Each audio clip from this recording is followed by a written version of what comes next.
Hello YouTube, how you doing? Want to see some more Dwarf Fortress? Do you remember last time at the end it crashed? Oh, what a pain in the ass.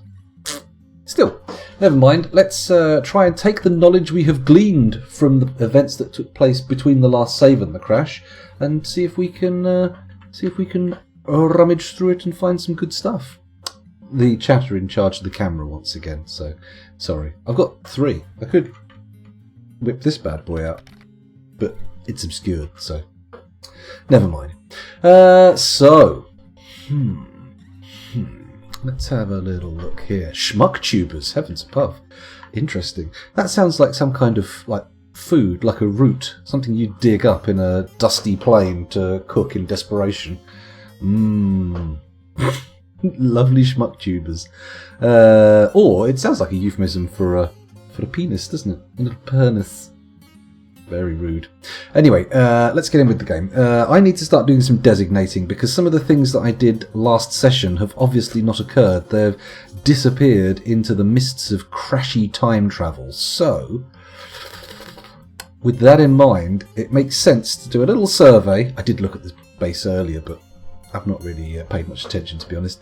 Do a little survey and figure out what still needs doing. Now, it looks like we haven't cut the gem cutter's workshop. We haven't put that in and started gathering any gems. We haven't designated a graveyard, which is going to be gravely important sometime soon. Oh, hello, the other camera's on now. That's very exciting. The dining hall doesn't have any tables or chairs. That's fine. Have we put in any orders for stuff? Tables, chairs, and doors. Okay. So, realistically, what we want is to get a nice stockpile of this shit, which we can put down here. Chairs, tables, doors, and this is a pecan wood stepladder.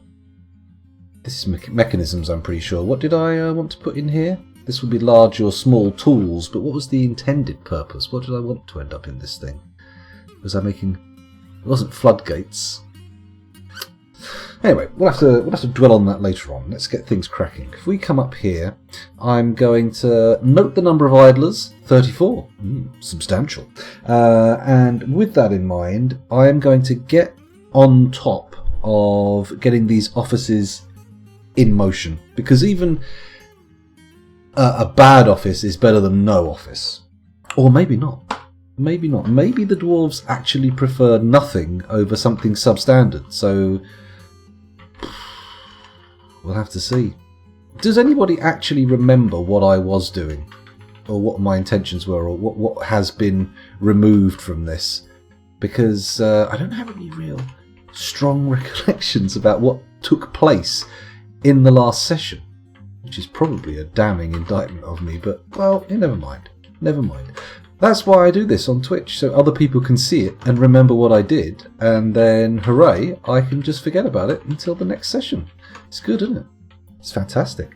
I probably shouldn't do all of these at priority 2 because they're going to be really sporadic with how they finish them, but okay. If we do this little tiered system of 3s and 4s and 5s, everything should be fine. Everything should be tickety-boo.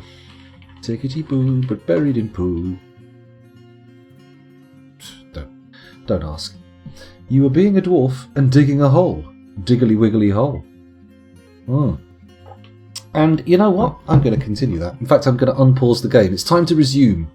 This is, of course, already turning out to be a pretty crashy fortress. So, I'm hoping that I'll have the presence of mind to keep quick-saving regularly enough, but not be tempted to turn on the seasonal autosave, because do you remember how fucking annoying they were? Seasonal autosave, too frequent. Annual autosave, possibly not frequent enough. So maybe we need some eagle eyes in chat, some people willing to establish times and and things that should be done. Okay. Now they're digging out those offices, that's good. We'll let them finish that, and then once they're done, we'll start furnishing them. In fact, I can probably already furnish these, can't I? The engravings can wait. Who's the most upset noble? Actually, don't get distracted, Scoundrel. Don't get distracted slamming down furniture. Let them dig the damn bedrooms, get them smoothed, and then everything will be fantastic. Repeat time 7 time units, days, command, quick save, name, autosave. Oh, I see. So we can say how frequently we want the autosave to occur in DFHack. That is an interesting proposition.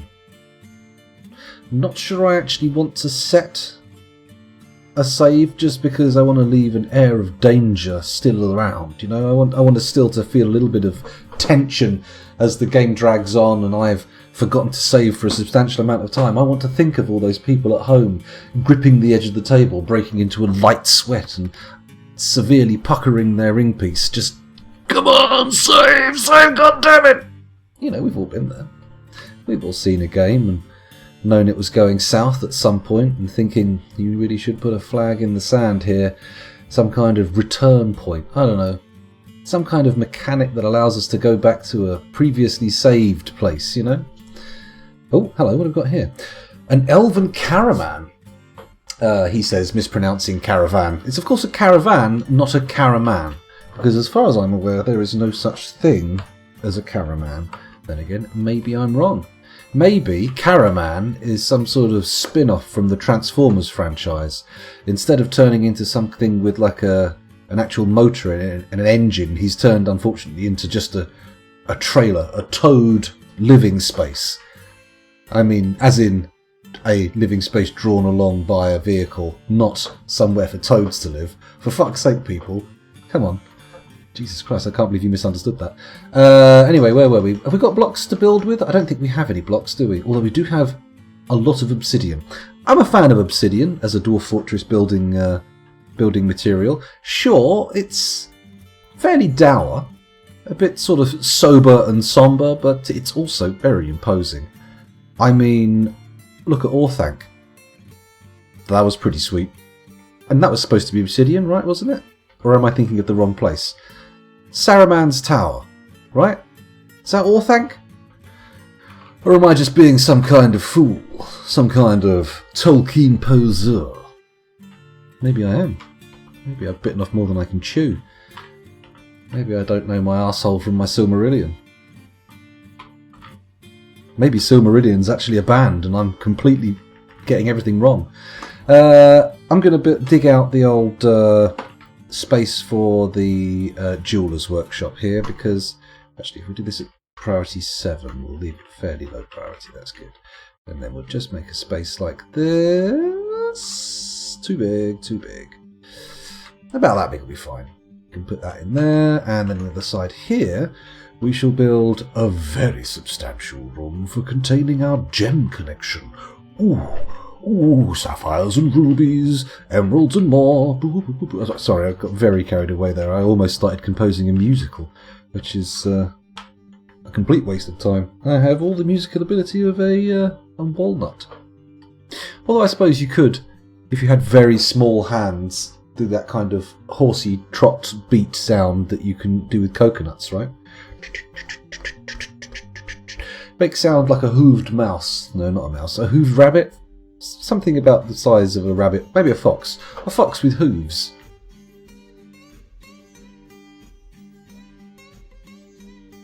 Okay, don't dwell on that one. Let that one just sort of dissipate like a bit of a bad fart. A stinky bum flex.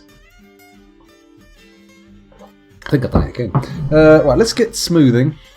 This area down here needs smoothing for sure, and even though I've got lots of smoothing designations upstairs for those offices, I feel like it makes sense to get this shit smoothed. Because there's a benefit to having your water pipe smoothed, right? It stops dirt getting in the water. Is that how it works? Or am I imposing all sorts of crazy ideas from real life on Dwarf Fortress? It's entirely possible. What priority have we got all these smoothing jobs at? 5, 6 and 7? I don't think so, sir. I think we need to smooth stone in these bedrooms first, and then get our most treasured or most sad nobles ensconced within. Nestled? That's a silent T. Nestled away. Not nustled. That's weird. Okay, so we're smoothing that room. That's fantastic. Let's build some tables. That's not how you build a table. That is how you build a table, and this is how you do so in planning mode. And I'm going to bung them here, here, and here. There we go. I should probably do chairs as well, shouldn't I? If I do chairs, I shall do them here, here, and here. Lovely. Good stuff. Okay, so we've got a nice little noble enclosure being formed here. It's fairly important because I think if we look down here, we've got a couple of sad fellas, and I think at least one of them is a noble, maybe our bookkeeper. I don't know precisely what caused him to go berserk last time, but maybe this time we'll be able to catch it. Maybe by providing him a lovely little bed and an office to work in, we'll be able to stop his downward spiral and turn him into an upstanding pillar of the community. That'd be nice, wouldn't it? It'd be nice to have a pillar that we could use to support stuff. It'd be lovely. Absolutely fandabulous. Not a lot of mining going on, is there, considering we have 10 miners in this fortress? Or at least had 10 miners. 57, 58, 59, 66. We've got 61 pop at the moment, which seems like a good number. A lot of idlers. A lot of idlers. Maybe I should be thinking about getting these idlers doing something. Certainly it looks like we could dump some obsidian, right? How much obsidian have we got here? 54. Now those are dumpable numbers. Pop it in my quantum stockpile, baby. This should deal with the idler issue. There we go, down to 23, 22, 21, 17. Oh, yes. Oh, yes. Okay, it's certainly not occupied everybody in the fortress. Oh, but it's getting there. And it should see some good stuff moving. Now we've put this gem maker's workshop here. I'm thinking it would be nice to put the graveyard here. We'll make it significantly smaller than the last one because that was a bit silly. Put a graveyard here, about the size of my mouse loop that I am describing. Perhaps a little larger. Like that, maybe. Yeah, that's good. Seasonal is what you really want, says Plutonium Jesus. Claycree, now a hooved rabbit face beast. Face beast? Forgotten Beast. It's not Facebook. FB is Forgotten Beast. Get that stupid corporation out of your mind. I suspect if you were to drop some of your musings into a threaded trove at a site like World Anvil, it would make for an incredible lore. Well, who knows? I mean, it has been said that I have a deep, rich lore. I mean, my childhood alone is comparable to 40k. Not in a sense of thematic similarity. That would be very, very weird. That would be a horrible childhood. Who wants to grow up in the world of 40k? Not I, sir. I don't want to be taken off onto a starship and thrown into a furnace powered by psychers just because I've got a little bit of telekinetic ability. I don't want to be recruited as a space marine and be turned into an absolute monster. I don't want to be killed by an orc. I don't want to be an orc. That'd be fun for a little while, sure, but the first time you have to go and get some food and use teeth as currency, it's going to be horrible. Being a Tyrannid doesn't sound very exciting. It sounds very icky. Being as Eldar, fucking elves, space elves. You can't fool me, Games Workshop. What do you think I am? Some kind of fucking elf lover? No, I'm not buying your daft elf space marines. Ugh. Sorry, what were we talking about? Oh yes, I was comparing my childhood to 40k. Again, I can't stress enough. It's in the richness and the density of the lore. It's not in any way to do with the themes. I mean, you know, to say that there's nothing but war in my life is ludicrous. Ludicrous. I mean, I barely play any war games, let alone engage in actual war. What do you think I am? Some kind of military guy? Anyway, let's get smoothing. Let's get this smoothing. Oh, it's already smoothing. There's no point me trying to chivvy them up. The smoothing is done.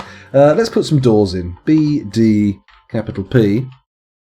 And if we put the doors in, excuse me, here and here and here, but also here and here and here, this will allow us to make offices. Now, of course, this one will probably go to the mayor. Actually, you know what? Maybe maybe it won't. Maybe this one goes straight for the broker, because I feel like he's an important part of the fortress, and not being shown that may be what drove him insane prior to the crash. So let's give him the benefit of the doubt and give him the first room. We don't want a dining room. We want a throne room or study. Here we go. We're going to assign the chair, and we're going to give it to our... Is it our broker or our bookkeeper who's going bonkers? The best way to check would probably be to load up Old Dwarf Therapist. Let's go over there. That's better. That's better. That's what we're looking for. Any non-baby, if I'm not named already. Otherwise, please name any dwarf Stray You. Oh, interesting. Okay, well, I'll have to have a little look at that. I think you're already in as Claycree. Let's take a look at the namies while we're here. Don't let me forget that I'm looking at nobles who are losing their minds. Has nickname. Here we go. 11 already. Art, Bauxite Beard, Crazy Miner, Dave, Dr. Jekyll, Fuzzy, Claycree, Orange 5? Or is that Oranges with a leet speak S? I'm going to go with Oranges. We've got Pope 69,000, which I thought said Pop E6900, and then I realised, no, wait, that's an ongoing meme. How dare you? Ravelin and Tidy, you're all in there. Claycree does... Oh, you are there. How did I miss that? Oh, look. Claycree, you're in a mood. Your mind is pregnant with wonder. What sort of craftsman baby will you produce? Let's have a little look. Let's have a little look at what you produce when it comes out. Should be interesting. Maybe I should check to see if you're losing your marbles. You may have trouble finding the materials you want, but we'll see. Last time, I think we ended up with some kind of amulet, which was a little bit meh. So, do better. Do better. Where was I? Oh, yes, I was... I've gone back into Dwarf Fortress. Let me just go back. I was looking for our unhappiest noble, wasn't I? So let's sort by nothing. Let's arrange them by happiness. I'm not clipping the mic, am I? Oh, no, everything's fine. Come on, scoundrel. Stop fussing. Let's scroll down. Here we go. Here are our two not as happy lads. Neither of them are noblies. That's interesting. That's interesting. See, we've got Crazy Miner and Dave. Currently a little bit sad. Now, I believe Dave is our doctor, right? Apparently not. Oh, no, the doctor is Dr. Jekyll. That makes sense, sorry, yeah. Named by Dave, but not actually Dave. I found a fellow who puts together long 2.5-hour deep lore vids for certain 40k characters on YouTube, and now I fall asleep to him. It's not Luton, is it, Shinguards? He was doing Armour 3 videos like a couple of years ago, and then pivoted into 40k, and his channel just fucking blew up. He sits there, he reads out lore, well, doesn't read it out, he just sort of like reads his essays on Warhammer lore, and he gets like nigh on 1 million views. It's incredible stuff. Although, personally, I preferred the armour stuff. I wish he'd go and do more armour. What the hell? Never mind. Maybe he will when Armour 4 comes out. Sergeant Indy says, you're on here at the shop. Oh, thank you very much. But we're doing curbside only, so you don't have to worry too much about keeping it clean. That's right. As long as I don't shout too loudly, people on the curbside shouldn't hear what I say. Or maybe I should just shout something along the lines of, this is a robbery! And then people will get like, oh no! The game store's being robbed by obviously stupid bandits, considering that perhaps there are more cash-rich storefronts that they could be robbing. I mean, in this current climate where there's nobody about, you could probably get away with sneaking into like banks and museums and places like that, right? Maybe that's where you would go? A game store? I mean, sure, maybe you could make off with a few copies of the current D&D rule set. Maybe you could have some fistfuls of dice and run cackling down the street as they spill from your pockets and rattle down drains. But you're not going to get a shitload of cash money, I don't think. That feels like a high hope, a pipe dream, a mad, ravening nightmare. The nightmare? That's going a bit weird, isn't it? Anyway, I kind of lost my direction there, didn't I? And let's get back into Dwarf Fortress. We've discovered that apparently our nobles aren't actually the unhappy people we thought they were. Apparently they're perfectly happy and willing to continue with their day-to-day lives. So let's just randomly associate these offices as I feel like it. We'll give the first one to the bookkeeper. and then one to the broker. Sounds good. Assign chair. Where is he? Here's the broker. Lovely. And so then we make this a dining room. Make it a bit bigger. Assign it. We're not going to give this to the broker. We're going to give this one to the bookkeeper. And then this one here, we're going to give to the manager. Oh, wait. Have I just done an ironic, unintentional pun? Oh my god, I may have done an unintentional bilingual pun. This is amazing. Bear with me. I just need to check. So we're going to give this to the bookkeeper. It is. We accidentally assigned this as a dining hall. No, actually, that would be a manger, not a ménage. That's fair. No, sorry. Don't worry. False alarm. Stand down, everybody. I haven't done a Franco-Anglic accidental pun. That would be insane. The odds of that are 1,000,000,000 to 1. The kind of odds that would make you turn off C3PO.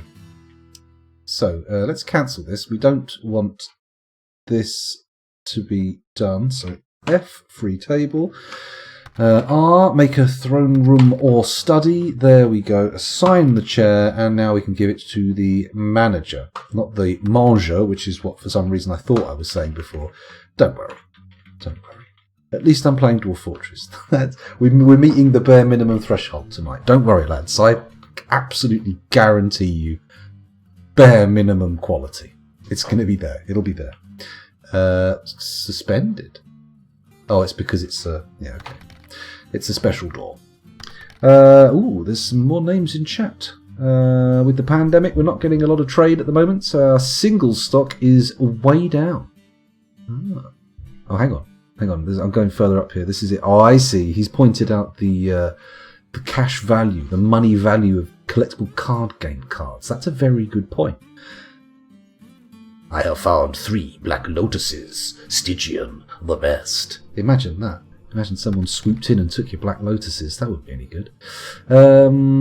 Let's have a little look here. I shall be the youngest in the fort, and may I live to have many children. Oh, okay. When we get around to naming Ocelot, I will give you the youngest dwarf, no problem. We would have quite a lot of dollars worth of magic singles, which is a commodity that cops explicitly don't care about. That's a very good point. You could actually run from the scene with magic cards spilling out of boxes, like in the iconic bank robbing scenes where the dollar bills are flying out of the vehicle as they drive away. If it was magic cards, the cops wouldn't even give chase. They'd probably have to kill someone in the store to even elicit interest, which doesn't sound like a good thing. I feel like this is the worst thing now. What happens now is somebody hears what I'm saying and going, that is a good plan. I'm going to do that. So let's all think about that for a moment. And if that is what you were thinking, just stand down, calm down, relax. Think about it again and don't do it. All right? No robbing people on account of having heard me make some kind of whimsical statement. That's not going to cut it in court. You're not going to be able to stand there with your cuffs on going, well, I was watching this Twitch streamer and I thought, that is a brilliant idea. I'm going to go to the store and I'm going to nick some magic cards. Not that you would use the term nick, a colloquially English term. You would probably say something American, unless you're willing to travel thousands of miles in order to conduct this crime, in which case I don't think you're going to turn a profit. I think you're dead in the water there already. And unless you are local to the store, these cards are not going to pay off any kind of travel arrangements. First of all, you're going to have to smuggle yourself across borders. I mean, international travel right now is a real no-no. I mean, maybe if you're Canadian, Mexican, maybe if you have some kind of land connection to the United States, maybe. But, I mean, that's a relatively small proportion of the world's landmass, right? Even in wintertime. That Bering Strait doesn't freeze over fully, does it? Or does it? Are any ice bridges formed in the modern era between? Surely not. Surely. Anyway, after that absolutely unforgivably long tangent, I feel like we should probably get on and play some more Dwarf Fortress, right? It'd be good. I should catch up and say, hello, Harold Beaver. Welcome to the... Oh! Already way ahead of me, planning to rob the store. You maniac. Just don't do it. Just don't do it.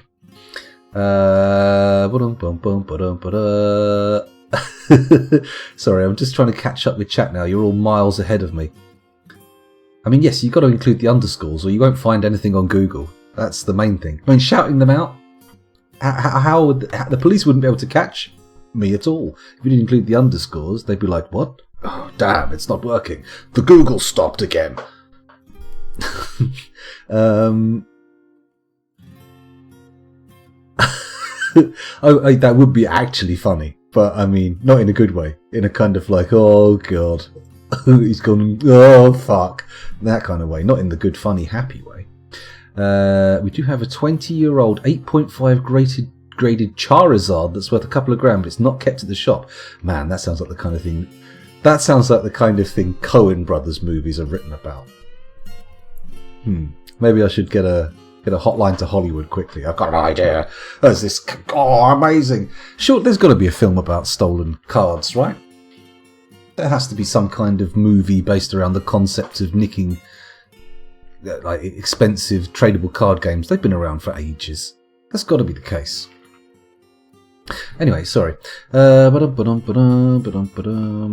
on as crew on a ship.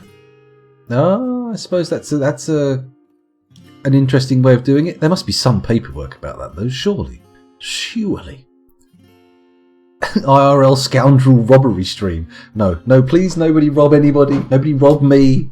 Nobody come to where I live and rob me, because that would be really annoying. That would be. I mean, sorry to dunk you here, Sergeant Indy, but even more annoying than if you went and robbed the store, right? So don't do that. Where was I? Looking at Sergeant Indy, some of them probably worth quite a bit. I've got boxes of trading card game cards from the 90s up in my loft. I wonder if I've got any little gems. They're mainly from the less popular games, though. I might have a few Magic cards, but nothing special. But I've got a shitload of Rage and Mythos, and they might have some Illuminati cards as well. Old Jihad. I bet they're not legal anymore. I mean, not police legal. I mean, tournament legal. If people even play Jihad the Eternal Struggle anymore. They take literally anybody they can get. Oh, exciting times. Maybe I'm going to sign up for a role on a ship. This could be interesting. Although I imagine I'm probably not cut out for it. I'll probably get seasick. Hello, Druids Mead. Welcome back. Original Series 1. Original Series 1? Question mark? Yes, you have knocked me off onto a quite savage tangent, actually, Sergeant Indy. We're so far off the path here now, I'm not sure we're going to find our way back. Searching the Scoundrel M without underscores gets 4 results later to you on the Google front page, so maybe you don't need the underscores. Maybe not. Maybe not. But for the sake of my abilities to evade the police and therefore prosecution, please, at the scene of the crime, do refrain from including the underscores. I would very much like for them to have as many hindrances as possible connecting your nefarious actions to my words. Anyway, where were we? Oh yes, we were assigning those offices, which is now done, so we can resume the action and allow the dwarves to wander around freely once again. Okay, we're smoothing out the bedrooms, that's great. I suspect we may have no work for our miners on, so now's time to take a quick think about what we want them doing. Have we breached the caverns? Yes, we have breached the caverns. The caverns have been breached. Have the caverns been sealed off? Excuse me.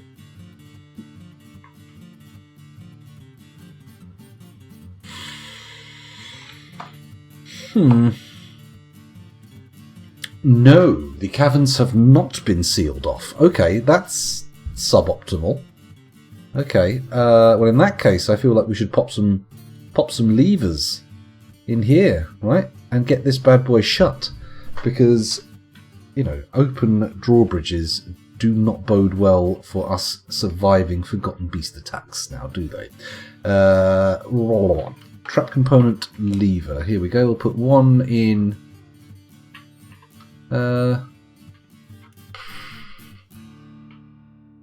where? Put one there. There we go. Oh crap, we've only got one mechanism. Can I make another one? It's not going to let me. It's not going to let me. Oh well, one mechanism is enough. At least we can seal off the caverns. That would be nice, wouldn't it? Oh yes, we want to keep our miners occupied, don't we? Don't we? Don't we? In which case, let's get them digging out our graveyard, which we have not yet successfully done. We're going to have a little... is it an antechamber? We're going to have it here. It's going to be decorated with some nice little statuaries. Statuary. You can't pluralise statuary. It is a description of a group of statues. Okay, I need to remember the draw a circle command in dfhack. If you bear with me, I'm going to go over there and see if it's still in the memory of... dfhack, it says dig circle space filled space number, which I'm presuming is the diameter, because last time 50 is a big fucking radius. Let's say... Oh, actually, no, not yet. Not yet. I need to have the cursor in the correct position. So we want the centre here. 2, 3, 4, 5, 6, 7, 8, 9, 10, 11, 12, 13, 14. So if we do 28, that should touch the edge. Let's see how it goes. 28. Here it comes. Oh, the precision.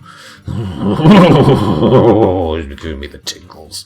There we go. Let's close that off. Actually, it wasn't quite precise, was it? It was one square too far over.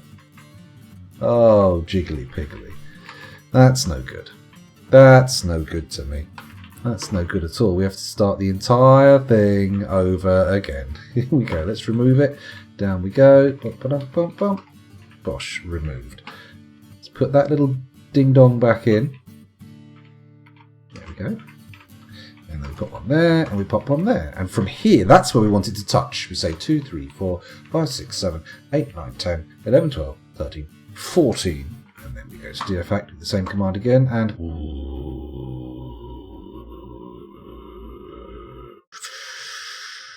It's filled it in again. And it's asymmetrical. What's the deal here?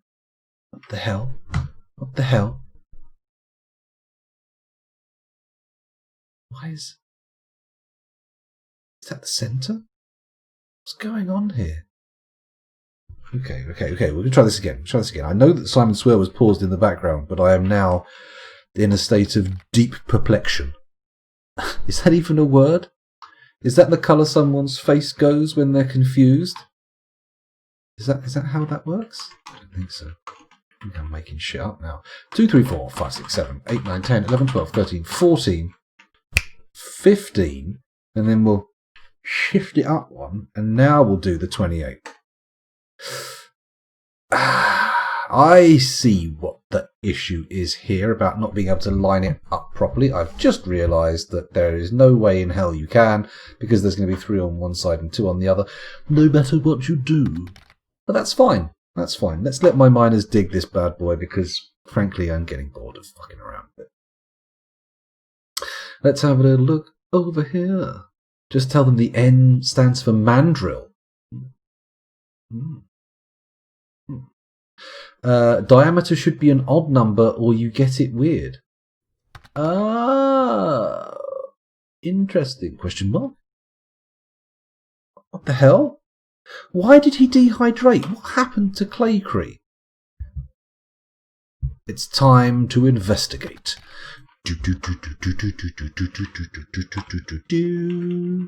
He's up here. Oh, wait. I think I've just realised what's happened. I think, quite possibly, if we zoom in here, we haven't got any drinks. We have got drinks, although let's turn the cooking off on all of those. Actually, they've got a lot of question marks next to those numbers. 30 is not something you want to hear when you ask how many beers are in camp. Shit, so we've lost Claycree. What was his role? What was Claycree's speciality? What did he do? Let's get Mr. Swirler back on and take a little pick through the evidence that dwarf therapists can give us. Well, what was Claycree's? Because we haven't refreshed this. It will still have old Claycree's data knocking around in its memory banks. So where are you? If we sort by has nickname, find Claycree. Here he is. Oh, the mood. We completely forgot about the mood.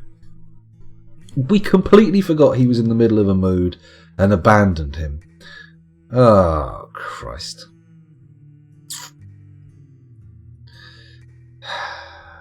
Melancholic. Well, by the time he's become melancholic, that's the end of it, isn't it? I mean, he is done for. Melancholy is a permanent dehydration condition, I believe. Although I could be wrong. I'm not entirely sure. I wouldn't want to die on that hill.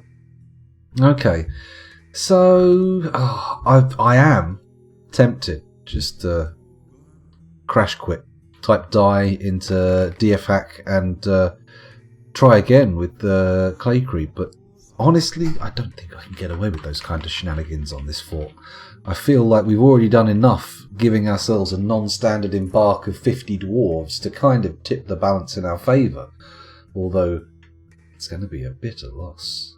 Old Claycree. It's going to be a while before we've got a coffin for you as well. They're going to be emptying out a bin full of your bones into the sarcophagus, and perhaps, if you are very fastidiously cared for, a little bit of slop from your decomposed flesh. But we'll see. We'll see. Maybe, just maybe, we'll put some meat in that coffin. Fingers crossed. Fingers crossed for a meaty coffin. We're going to put in an order for some coffins, and I'm going to say, please, with the P key, could you keep in a stock, thank you very much, of how many coffins do we want? You know what, 5 to 10 will probably do as a backup stockpile, especially if we're placing them in planning mode. Yeah, let's do that. And then we'll come down here and I say I want a stockpile of... What type of stockpile do they go in? Furniture, I believe. Hang on, that's not right. PU. There we go. And of course, because we want 10, we'll say 2, 3, 4, 5, and then put an extra one on the end. 6. Good, and we should have plenty of space for our lovely coffins. There we go. Lovely. Oh, actually, I've remembered we're also doing that thing where I'm saying, please, no artifact or masterwork in the standard stockpiles. We're going to have quality segregation. It's going to be good. That could be taken out of context quite poorly. Melancholy? Melancholy is an infinite sadness in Dwarf Fortress. Oh my goodness. Infinite sadness. Bottomless woe. That's when you say whoa, even though you haven't seen anyone's bottom. Ooh, migrants. Very nice. Los Migrantes. Very exciting. Good to have more people in. We've got 64. Ooh, the population just keeps ticking up. Very exciting. 60. Ooh, so close.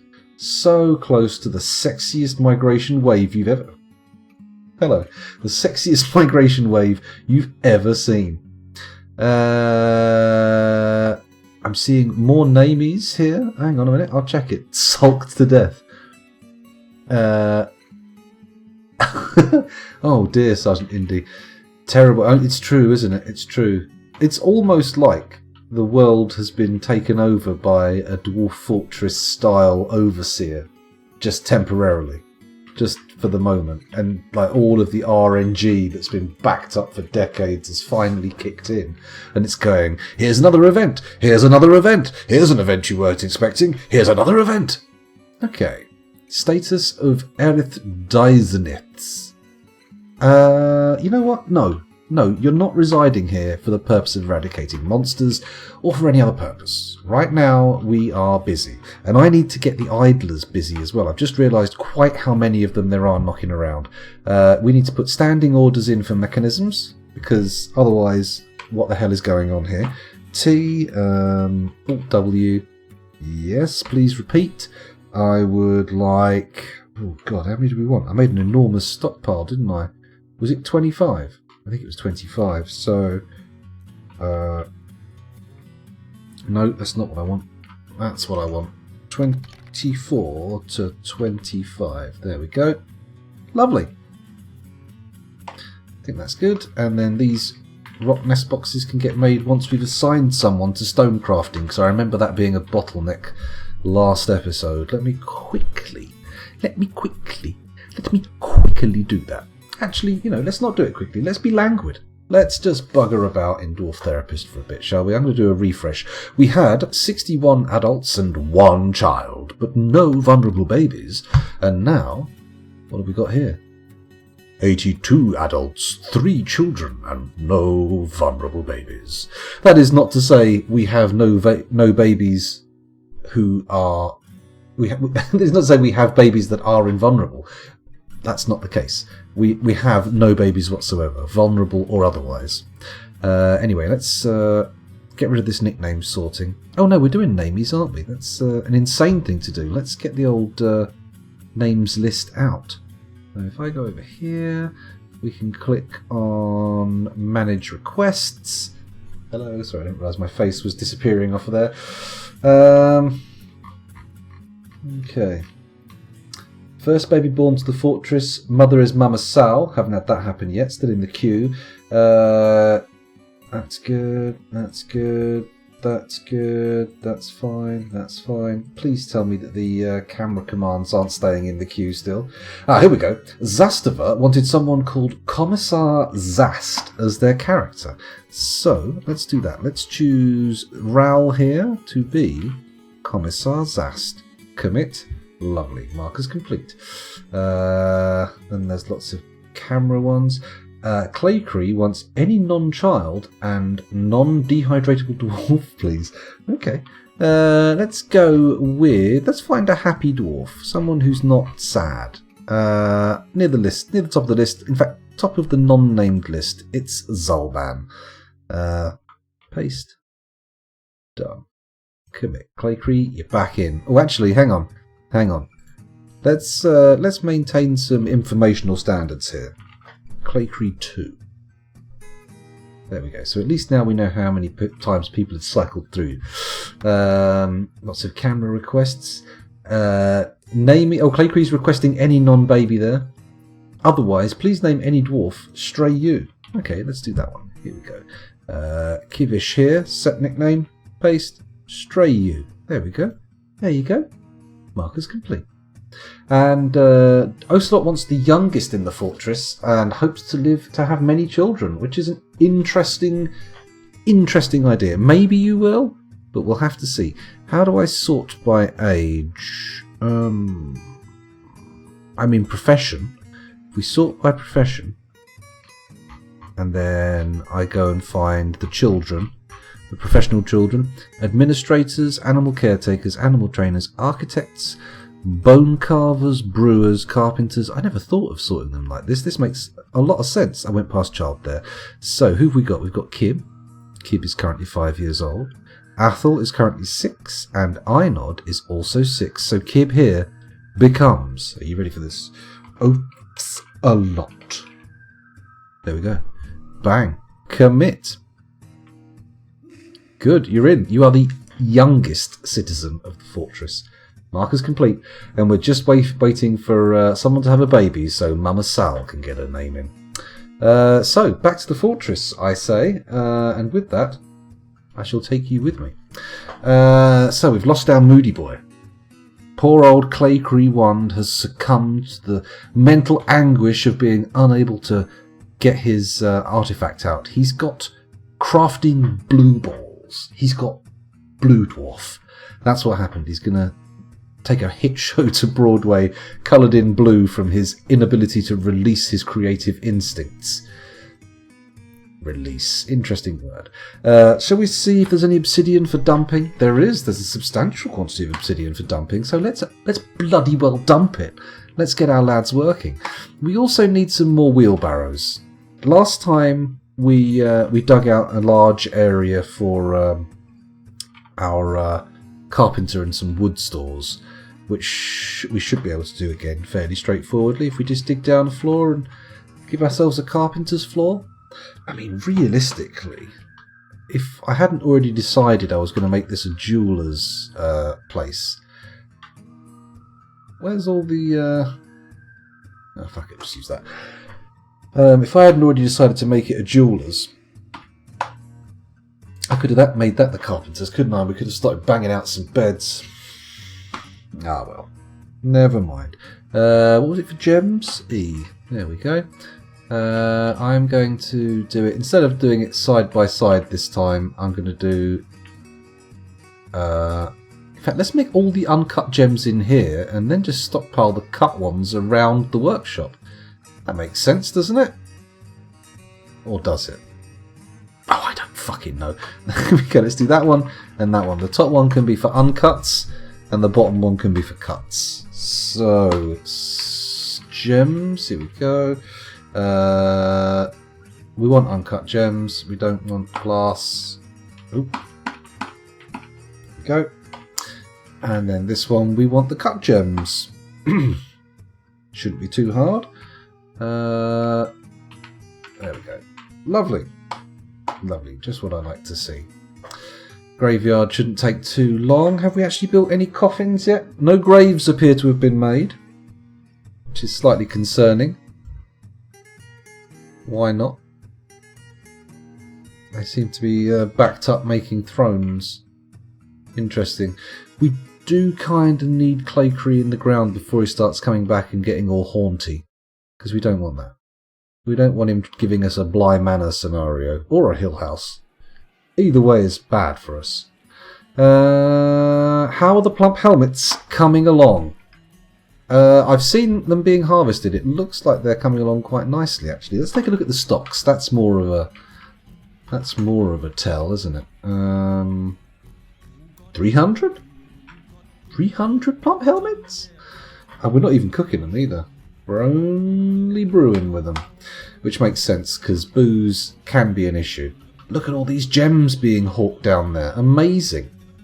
We do need to get our carpenter in place. This is not ideal. Lovely low numbers of idlers, though. We must have had the carpenters going fairly substantially, because we have got a lot of wheelbarrows in here. How much obsidian's been brought back? Any more that hasn't been dumped? It looks good. I think we may need to switch to basalt, actually. Once this last little bit of obsidian has been hauled across to the quantums, we'll get the basalt on the go. Haul that shit in. Actually, what's this stuff? Dayside. Okay. Maybe we move that in. Get that out of here. Get these bedrooms knocked out. Actually, no, look. We haven't got the bed. We've got the nobles to think of first. Won't anybody think of the nobles? Won't they just think of the nobles? What's this petition? Oh. The Heliotrope Company has many members in Wire-Rigged and now requires a guild hall. The location must be built and furnished with the hall designated for a farmer's guild. Do you approve this request? I do approve, in concept, the idea of a farmer's guild in this fortress. On the other hand, do I have the resources with which to create such a guild? Oh yes, look, we've got a room right here. We'll give it some soil walls, and as a farmer's guild, we can consider that like a characterful addition. We don't have to sit here and think, oh, they haven't really put enough effort in. So make it a meeting area. We should assign it a location. We can add a location, and then of course it's going to be a guild hall for farmers. Where is the farmer's guild hall? Farmer? Farmer! Why have you forsaken me? Bum bum bum bum bum bum bum bum. We had a chemistry teacher called Mr. Farmer in my school who was also a young earth creationist, which I didn't think latched very well with his scientific educational duties. But oh well. Oh well. Never mind. The Foggy Lake. Oh, what an evocative name for a farmer's guild. Would you like to join me at the Foggy Lake? Oh, why not? Let's smooth the walls, just to be getting the most value out of it that we can. There we go. What, pray tell, are these stones here? Rhyolite, allanite. Sure. It's not going to be setting the world on fire, but at least it exists. That's the main thing. Have we been slaughtering sheep, or we've got an ever-expanding retinue of... what are they called? Ungulates. Is that what they're called? The sheep ungulates? Look at this. Some of our surface ponds are drying up.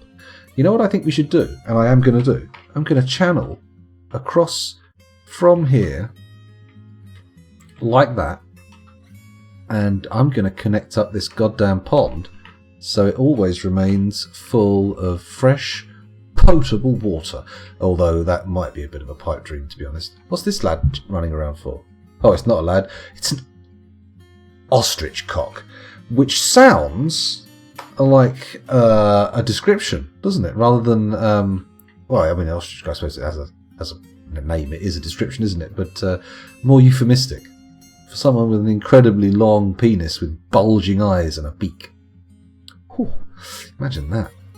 I'm sure that would scare the ladies off. Come on. Channel out these goddamn channels so we can get some sweet, sweet surface water. And hopefully maybe some fish in there. That would be nice, right? Little area to yank some fish out of. Ooh, excite. Excite. Okay, we should have come all the way through to the spring now, and I'm quite excited that we've got this riverhead here. It's very interesting. Okay, so it's filling up. It's filling up. We're good. We are good. Guy, go for Guy. Okay, so have they finished digging out the graveyard, does that mean? Oh, it does mean. Yes. So, we're going to bang in another set of stairs here because I'm feeling brave. And I'm not scared of potentially breaching the first cavern layer. I'm a strong, independent dwarven overseer and I will not be swayed. Okay, so on this floor, I believe the intention, in fact, nay, no, the intention, was to create a carpenter's workshop.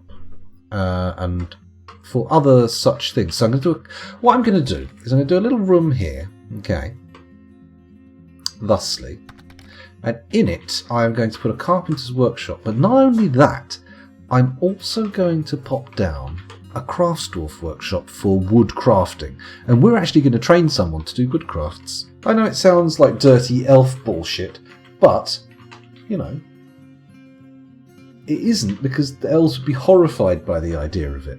It would be like us using toddler parts to create some sort of tacky, like little, what are they called? Souvenirs for holiday makers. But, you know, maybe they would sell. Who knows? Who knows?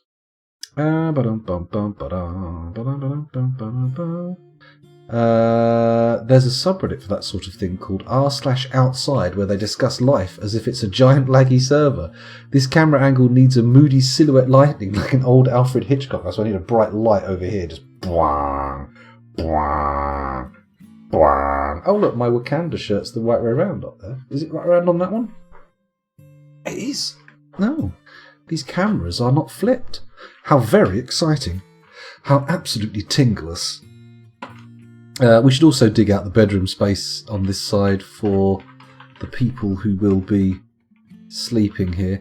4 is probably a bit of a high number to be putting these on, realistically, right? Go 5x5 bedrooms should do the trick, he says. There we go. Easel peasel. How many bedrooms do I need here, actually, thinking about it? Actually, let's just make 4. Fuck it. Whatever. I'm sure they can be used for something if we don't end up putting beds in them. The space will be handy, and it keeps the miners occupied. It will stop them getting up to shenanigans. Hijinks. That kind of stuff. I know a college lecturer who claims to be a flat earther. I can only hope he's trolling. Heavens above. Would the eyes be able to see inside someone getting fucked by said penis? Hello, righteous boner. Well, it'd be dark, wouldn't it? So probably not. Unless there's some kind of bioluminescence on the inside of a lady's love cave that I'm unaware of. Love cave. What a word. Oh, heavens above. Bauxite Beard, is he here? Oh, he drowned? Question mark. How the fuck did he drown? He was just digging a trench. Oh, God damn you fool! You fool of a took! What's happened here? How have you ended up down here? Oh, Bauxite Beard. If I had known you were a fucking papaga, I wouldn't have sent you working near water. And again, I probably wouldn't have given you a pick either, which you've now lost in the water, haven't you? Disgraceful. What are we going to do? Your mother wouldn't cry this hard if you turned out to, be an elf or something. Ugh. Where are we? We've collected a shitload of gems, but clearly not enough. This area's not even close to being dug out. Oh, actually, that's not true. We've probably got enough space to put our craftsdwarf workshop in, right? Oh. One of our miners has been stricken with a mood. Let's hope that doesn't end up. Oh, he's gone to a mason's workshop. That's non-standard. Normally they go for a craftsdwarf workshop, but okay. Mason's workshop kind of indicates that he's going to be able to get the materials he wants. There's a lot of stone knocking around.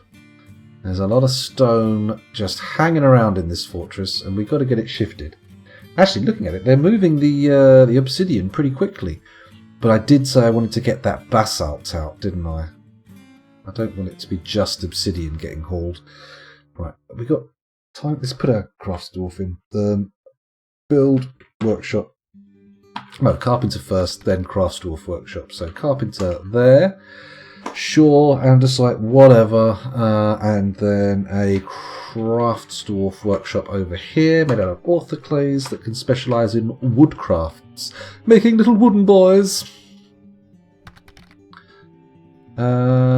What if he wants a block? We don't have blocks, that's a good point. But he should be okay. He's not sitting there bemoaning his lack of materials at the moment, so we're alright. Don't worry about it, we're alright. I could probably get some of this obsidian being dumped as well while we're here. Let's get that dumped. 49 nodules. What? No, don't forbid it, you fool. There we go. And this realising how to do the inventory on a stockpile, it's changed Dwarf Fortress significantly now. It's made so much more fine manipulation of the materials in them available to me. I feel like a god. Like a golden glowing god. They may ask for blocks. Okay, well maybe we'll put in an order for a few blocks. Why not? Let's do it. It's just better to be safe than sorry. Bang! There we go. Some blocks. Ordered up. I hope they haven't obliterated my nicely laid orders here. This would be very annoying because I did have all of my requests in a queue, and now they've bunged up the mechanisms. They've bunged up our production lines, haven't they? They've bunged them up. Fucking bunged them up. What time is it? I might go make a hot drink in a minute. I am feeling quite the urge to go to the toilet, so what I might do is take a little break in a moment or two, make myself a hot drink, drain the lizard, so to speak, and then come back and start again. I mean, not start again, just pick up from where I left off. Starting again sounds like a hell of a lot of a pain in the arse. A hell of a lot of a pain in the arse? A hell of a lot of a pain in the arse. Len Rodofilo has become an engraver. Okay, sure, that's fine. Looks like we need more dump. That's it, dump that obsidian. That's the good stuff. Get it in that quantum stockpile. You can do it. Ooh, look at this bad boy. Let's add, link up to a bridge. Let's get the caverns shut. And oh, fuck you and your mechanism bullshit, Dwarf Fortress. You haven't got enough mechanisms. You haven't got enough mechanisms. Just let me get them made then. Come on. They're making them. Where are they going? Are they making them, though? Do I have anybody actually giving even a moment's thought to making mechanisms, I wonder? Could be a problem.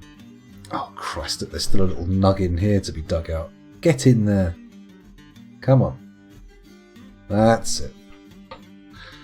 I think on the Discworld, Nuggan is the patron god of things that have got wedged into drawers. Might also be a god of something else. He might have an expanded portfolio. I'm not sure. I'm not sure. It's been a while since I read those books. Right. Okay, some of the bedrooms are nearly done. This is good. We are going to need to put in more stuff for our miners to do. I do like the fact that the whole woodworking area is in this very dour obsidian finish. It's good, isn't it? There is a hungry head hunting your dwarves. Oh my goodness. Hungry head? That's got to be down in the caverns, right? Well, that's fine. That's fine. We're going to close the caverns up, and whatever hungry head is fanning around on the surface, well, we'll just have to deal with it, won't we? We shall just have to deal. Deal with it. Sorry, I don't know why I got quite so aggressive there. Let's come back up here. Oh, this has all been dug. This is all prepped and ready to go. That's nice. What stones has it got in it? Pyrolusite. Pyrolusite. And a number of other bits and bobs. We're not really picking up any ores, are we? I've noticed we're not getting any mechanisms made. Why is that? Do we not have a mechanic? Just going to go to Dwarf Therapist. Don't you worry about me. Sort by nothing. Read. How many mechanics have we got? We should have 3 or 4 mechanics. Oh, shit.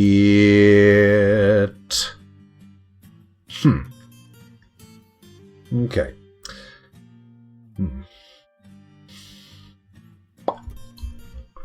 Okay. Interesting. Interesting. This could be catastrophic. Absolutely catastrophic. We don't have mechanisms to seal us in.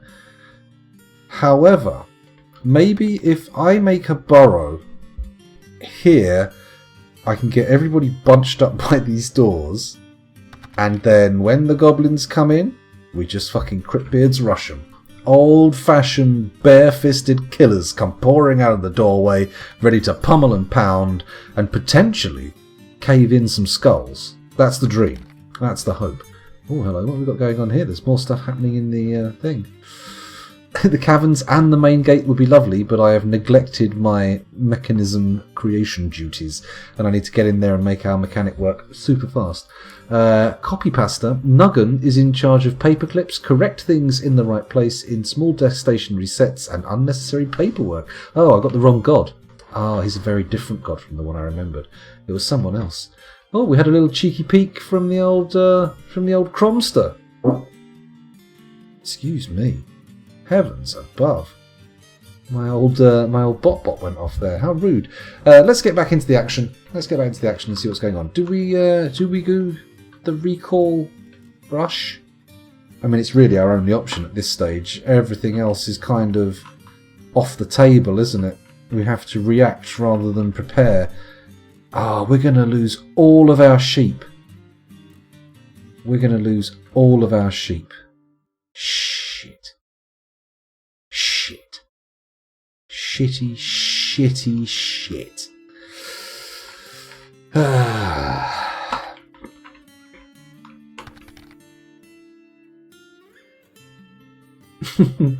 Take that, YouTube. Okay, in that case, let's get everybody in this little bit here. There we go. Fuck.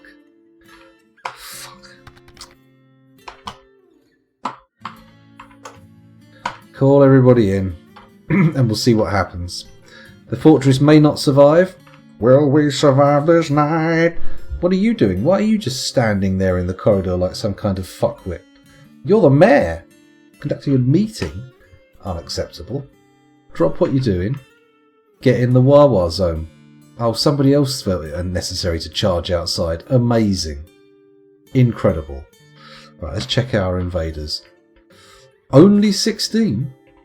She was only 16, and I was too young to know. There's a song that doesn't fly anymore. That definitely isn't on the table. You said what? I beg your pardon? What? Ah, right. Is that a goblin? No, that's another scared ostrich cock. There's a farmer and a few stragglers heading for the gates. They're killing our sheep off. They were going to be our lifeline against starvation. This is highly problematic. Maybe rather than... I mean, everybody is in here. Do we just draft now and Cryptbeards rush?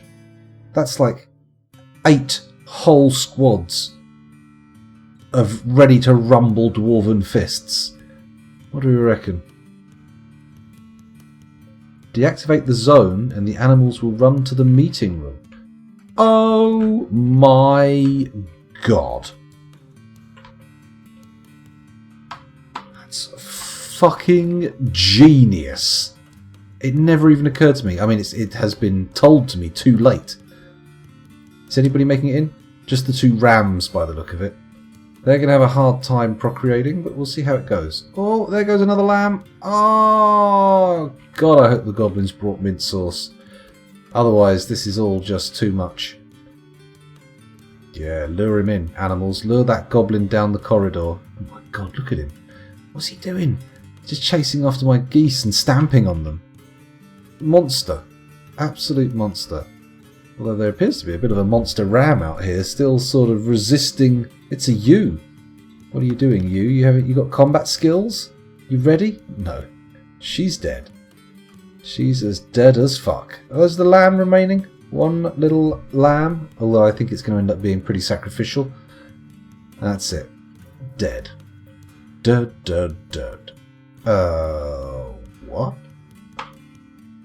What? Cancel strange mood, forbidden area?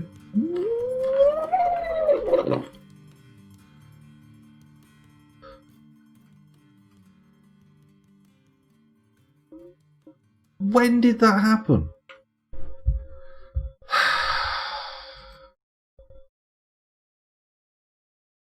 Thinking I might want to actually crash. I'm hoping this game crashes now because it's gone horribly sour, hasn't it? It's terrible. I was hoping for a co-stream for half a second, then I realised it was your face twice. That's right. We've got profile and front on. It's lovely, isn't it?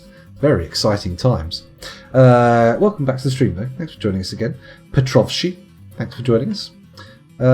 Sprinkling of lamb teeth. Lovely. Ocelot wants the rush, so I think I'll comply. I think we'll comply. I can't believe that happened, though. That's very aggravating. If only there was a way to quick recruit everybody. Create squad. Here we go. No uniform. The Merchants of Safety. Oh, we can't. That's a great name. That is a fucking great name for a horrible military unit. Oh, come on. Why? Fuck. The Moral Quakes. I mean, it's almost as good. Let's go down to the non-green ones. There we go. Let's do another one if we can. L, there we go. No uniform over here. Oh, hello. Wrong one. Organisation of Pugnug. What? Organisatins of Pugnug. Whatever. Okay. Let's put the rest of these in. There goes the Pope. Here comes Solon. Now there is a substantial... With this many dwarves doing a Cryptbeards rush, there is actually a fairly good chance we'll survive this, especially if what we've got here is the extent of all the goblins who are coming this time, right? The Inks of Meditation. That's not as good a name. I mean, if it's only the 16 that I counted earlier, then, I mean, there's a good chance they will be pounded silly pretty quickly. But if it's not, then there's a good chance they will cut through our dwarves like butter. Like butter. Ah, page down works. If only I'd known. There we go. Now we need to do another one. This is going to take forever. No uniform. Probably already got enough dwarves for the rush to really pay off. But what? No. You need somebody who can appoint this position. What? Oh, for fuck's sake.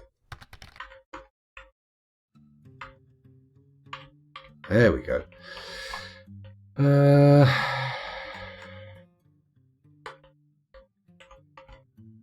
we go. That got a little bit out of hand for a second, but we're all good. We're all good. Another one. Teal furnaces. Don't like that name. Boring, boring, boring. It's no merchants of safety. Please, do you mind? What the fuck is this happening here? Oh, God, every freaking time we end up going in here and removing the poxy leader. Stop it. Stop just spamming buttons. Here we go. There's another empty slot. We want to be at least a little bit efficient, right? A teeny weeny smidgen of efficiency. Empties, empties, empties, empties. Lots of empties. Here we go. Deduk, Avers, Edamselman, Minkert, Alath, Odom, Menthi, Fenstat, Deduk. There we go. And then we come back up here. There's another one. The Earthen Clashes. Ooh, exciting name. There's only 3 people left. Bang! There we go. So 2, 3, 4, 5, 6, 7, 8 squads. That's interesting. I thought we had 82 people in the fortress. Whatever. Okay, so squads A through G. A, B, C, D, E, F, G, H. There we go. And now we say... What are we doing? We going to just attack the nearest goblin? I think so. I think K. R, selecting a rectangle. Here we go. Let's start here. Sally forth and destroy all who dare to threaten our fortress. That should be enough. Bang.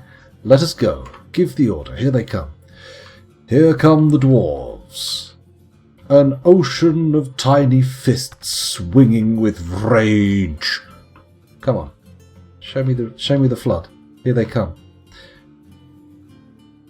The chances of anything surviving the fist avalanche are 1,000,000 to 1, he said. Come on. Even the moody lad's in. Look, he's charging. He's going for it. There's miners coming up from the deep. Oh, this is very exciting. This is a huge community event. Come on. For Claycree, the dehydrated one. Well, how are we doing there? Our goblins still... dwarves still seem to be in combat. Oh, the others are joining. We've got a few headstrong lads running in as the first line. I feel like they may be coming in too much of what I would consider dribs and drabs. Oh, yeah. Yep. Butchered. Butchered like dogs. The one goblin that was attacked on its own does appear to have succumbed to its wounds. But the population is dropping precipitously, as is the number of happy dwarves. Look, we've got a couple of saddos out there. Very unhappy. Let's have a look over here. Chat's come alive. Goblins have copper at least, maybe iron. But if you overwhelm with bodies, they will exhaust and you can kick them in the probably ghoulies, I would guess, while they're down. So many slabbies. Oh yeah, no shit. Oof, we're down to 41 dwarves. Okay, is everybody... Okay, so that was half the population of the fortress annihilated in a single attack. Mind you, I feel like the goblins are going to be saying things like, what happened there? Where are our soldiers? They've just vanished. We sent them off, and now they're gone. Military alerts. No more alert on that burrow. We have to assess the damage, really, don't we? Oh my god, we may have lost most of our miners. And look at this trail of blood coming back into the fortress. Everyone suddenly springing to life. Oh, the number of sad people has increased dramatically. We may need to engage in some mass smashings, which is a problem. We don't have any coffins. Okay. Okay, the mood of the fortress is about to get pretty sour. I would say pretty sour. So maybe I should just get on with placing some coffins, right? I don't think we can we? Can we? Can we get a plug before we go? You certainly can. If you bear with me, just 1 second, I will even get the appropriate spot. Would you just a second?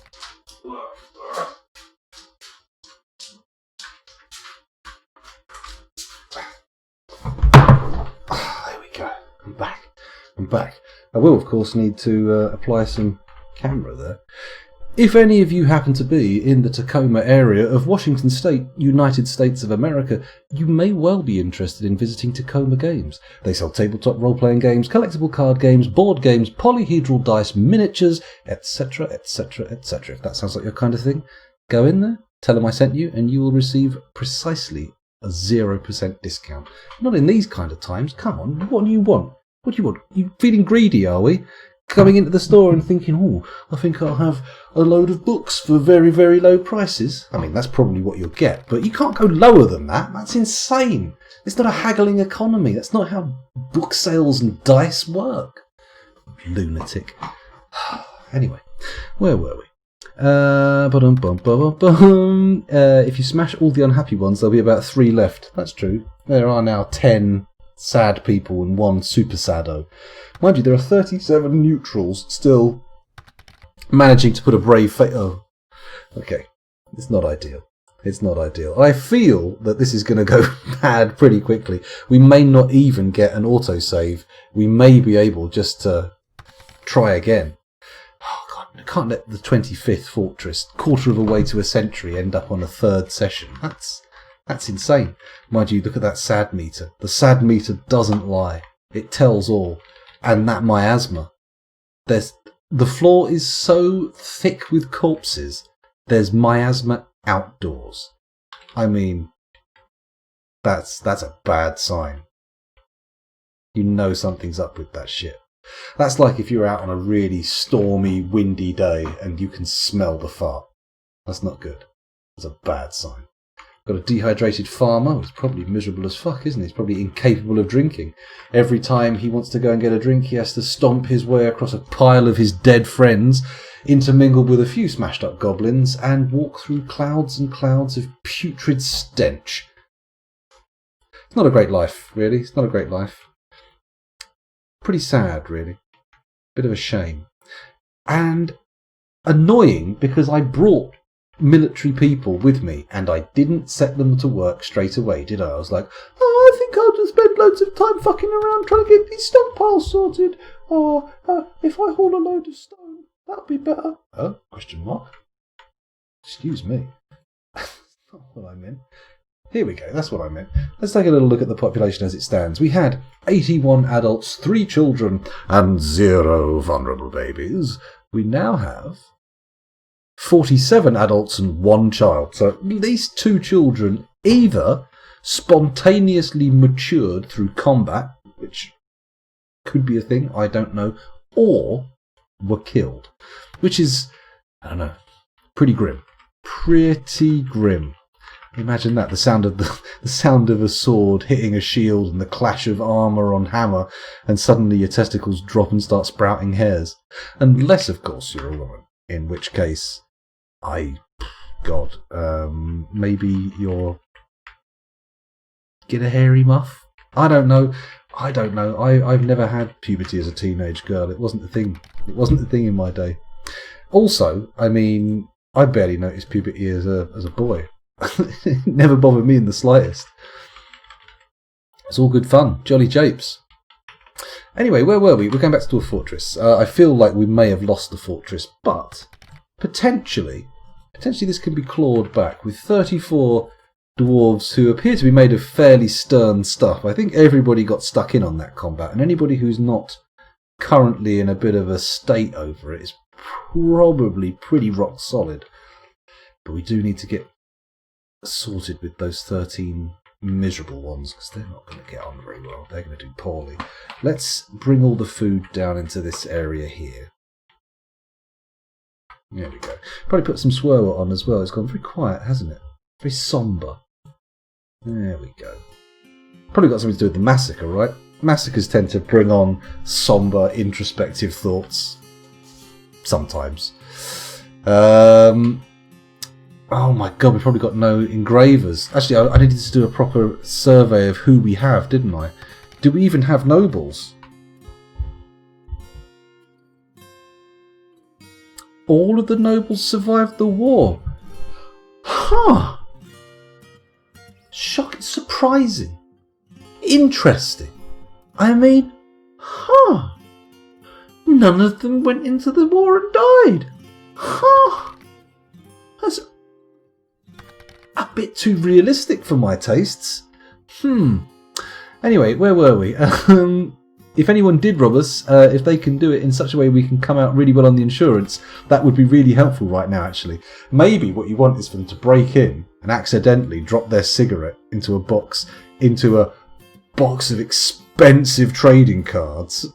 And then bang. Not that I'm suggesting it would make sense for you to commit insurance fraud, Sergeant Indy. Certainly, I would not want that coming up in court. There's a crime that they go after you for, severely. Okay. Where were we? Well, we're trying to get some Dwarf Fortress done, weren't we? Hello, Blind. Welcome to the stream. Thanks for joining us again.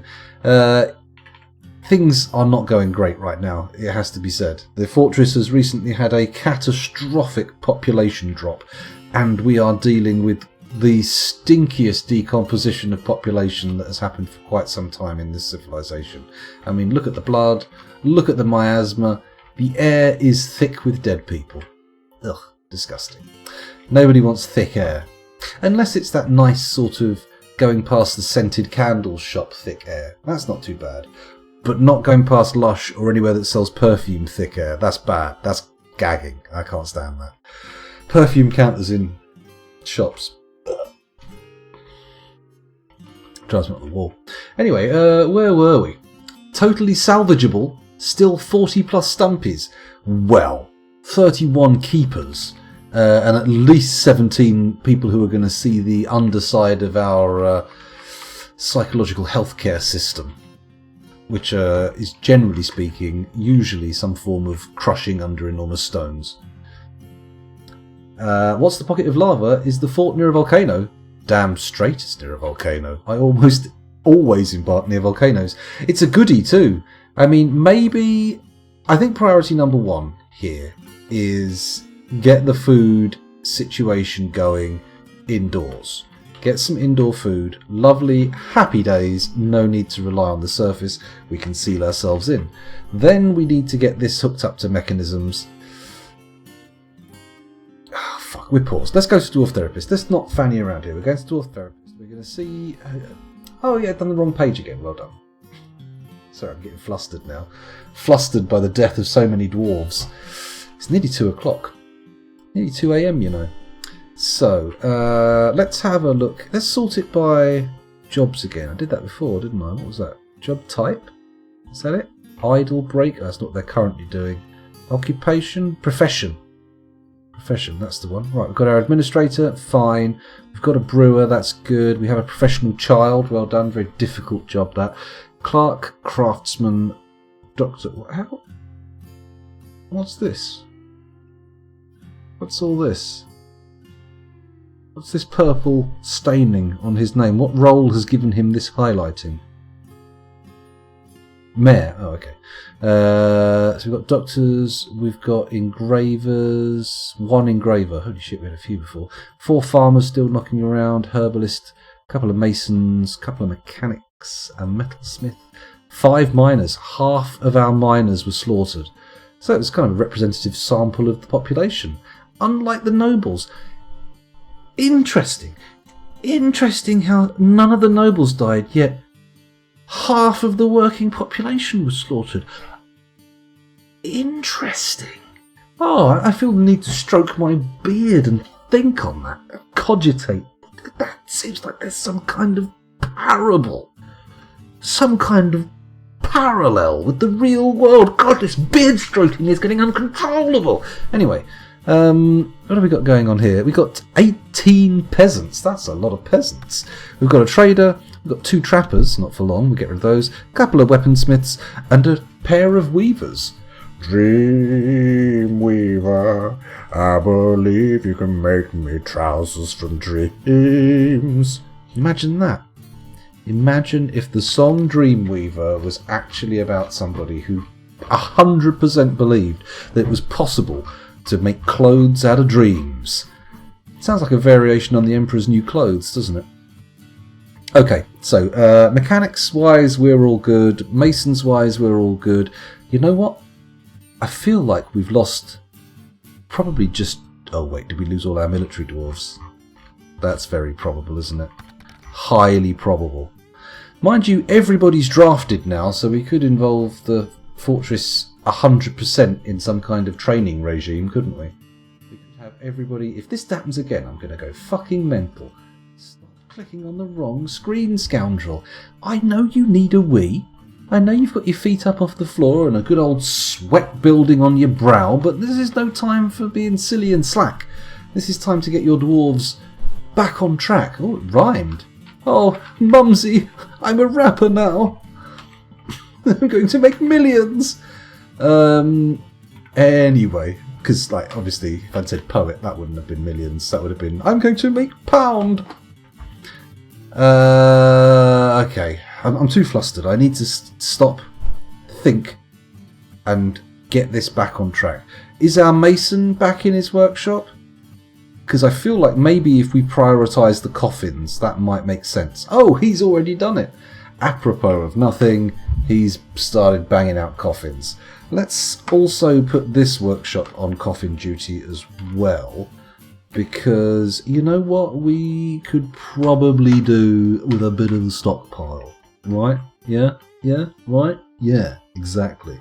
We're going to need to build some coffins. Haven't got a single coffin built. We were already short of coffins. The second clay tree died, and now we're several months in, and we have yet to build a single burial facility. Highly problematic. And the number of happy/sane dwarves in the fortress is ticking down even further. I'm not happy with this. This carry-on, this palaver. Oh, heavens above. Let's get rid of the multi-layered madness going on there. Hello, Vizindir. Welcome to the stream. Thanks for joining us. It is so good that none of the valuable members of the society have perished. Exactly. Yeah. Oh, I'm going to rub my beard off. The good for nothing have finally been useful for a change. Oh my goodness, that sounds like a problematic take. Maybe avoid that one. Let's see what's happening here. What have we got going? We've still got 24 idlers. That's good, but everyone seems hell-bent on charging backwards and forwards from the corpse pile. This guy's made it clean past. He's grabbing a stepladder and running back across the pile of sadness. Maybe if we bung a corpse stockpile... Actually, that's a bloody clever notion. A corpse stockpile in the graveyard. Amazing. Why didn't I think of that before? Why for corpses? Here we go. Bang that mad lad in there. That should be enough for a few corpses at least. Get them indoors, that's the main thing. Although now that I think about it a little bit more, I realise that maybe that wasn't the best choice. Because indoor miasma is the worst miasma. I also noticed we've got some wounded here. I should probably provide some sort of hospital facility. I probably should, but we're not ready for doing hospitals yet, are we? Can we build a hospital in time to save any of these lives? He says, looking at the very sad pile of corpses outside the door. Oh, at least we're not walking through vomit. At least we haven't got everyone cave adapted. That's nice, isn't it? That's what you want to see. Everybody being happy and willing to work in the sunshine without spattering their boots with the contents of their stomachs. Mind you, I'm actually considering the amount of charnel mayhem over here. Charnel? Carnal? I think it's charnel, right? Carnals is with willies and lady parts, but charnel's bloody, right? Not that... Stop. Just sorry, that tangent was about to take a rather nasty turn. Let's pretend it didn't happen, and let's let these corpses get shifted down into the graveyard as quick as possible. If I check the stockpile, still no what's name's built? Not a single coffin. Why? What is my mason doing that's keeping him from building coffins?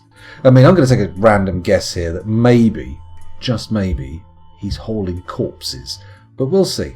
We'll see. Let's do a quick read of the dwarves here.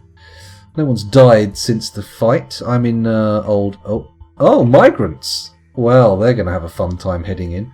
We've arrived! Darling, we're finally here, ready to start our new life in Cryptbeards. What's this in front of the gates? Oh, it's a charming and quite quaint pile of corpses. Lovely. Where was I? Oh yes, I was looking at Dwarf Therapist. What was I looking for? Got distracted by the charming corpse pile. Masons, that's what I was looking for. Where are my masons? The game said I had 2. I do have 2. One of them's name is highlighted in blue because he's a militia captain. Sure. Do they do anything else? None anymore. My masons now just mace. That's all they do. There we go. Lovely. Commit. Back to a fortress, and hopefully this will result in people getting masonry. Masony? Masonic? Masonic, that's right, that's how it's said. The population hasn't really crept up hugely with these migrants. It's a little bit of a sad little group compared to the previous tranche of new arrivals, but what can we do really? At least the neutrals are now larger in number than the sads. That's the main thing. We want the neutrals to at least outnumber the sads. That'll be good. I don't know if we'll get everybody back on track after this, but we'll see. We'll see. It could end up working. Let's keep people busy. We've only got 9 idlers, and people have got a shitload of corpses still to shift. I might need to take tables and chairs out of the equation as far as the mason goes. I mean, it's got to be all about the coffins, right? It's got to be all about the coffins. There you go. Ah, okay, where the work orders are in place, we can't. Interesting. Bugger. It'll be fine, it'll be fine. They'll get them done. Have we got any coffins? We've got 1 coffin. Here we go, watch this. Build N for burial receptacle. We're just going to pop it here by the door. There we go. A lovely quartzite coffin. Very fancy. Just what you want. There we go. In goes the coffin, and who will win the lucky dip? Come on. Who's going to be the first dwarf interred in Cryptbeards this time round? Come on. It's Cryptbeards 25. Who's going to be our 25th inaugural corpse being introduced into their eternity box? Come on. Nobody. Nobody wants to get buried. Or have they already done it? Did it slip them past me? They did! Amos the miner was in there before I even saw. They probably had a guy standing there with him slung over his shoulder as the coffin was put in place, ready to just slam him in immediately. Bosh, there we go. Amos interred. Bing bang bong. I could do planning mode, couldn't I? That would probably make sense, but it will make it awkward to smooth the floors and walls, and really for a graveyard of a fortress that's intended to be as opulent as this, surely we need that, right? Surely we need everything smoothed and engraved and... Oh, we've got one really unhappy person. Bit of a shame. Still no coffins and nobody working in there, even though I've told him to do nothing else. Oh Christ, he's not the tantrumer, is he? Just quickly check that my masons aren't being all bullshitty. No, they should only be masoning. That's interesting. And they're not currently in a state of abject sadness. Dwarf Therapist describes their mood as fine.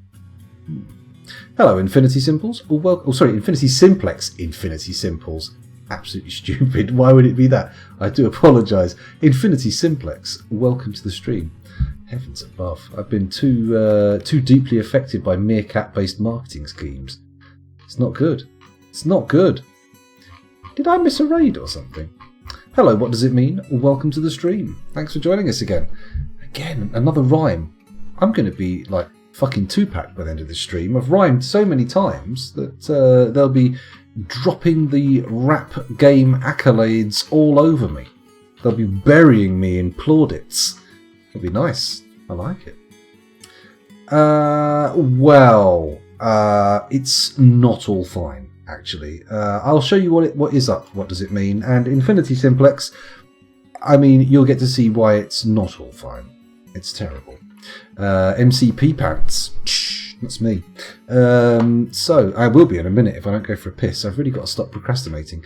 As you can see, we've recently had a siege, but unfortunately, being the grasshopper-style parable man that I am, I failed to train any of my military, lay any traps, or indeed link up the mechanism that would have allowed me to close the drawbridge. Therefore, I only had one option, which I like to call the Cryptbeards Rush. Now, in the Cryptbeards Rush, what you do is you draft all of your dwarves into military units and then send them willy-nilly, pell-mell and hell for leather into combat with the enemy unarmed. Your dwarves unarmed, not necessarily the enemy. Ideally, yes, the enemy will be unarmed, but in this particular case, they were heavily armed and they reduced the population of our fortress by about 50%. And it has been noted that the casualties did fall quite heavily on the shoulders of the working class, and the nobles seem to have avoided any fatalities, which is interesting. It's one of those little statistical anomalies, those little blips that you have to stop and think about every now and again, and go, oh,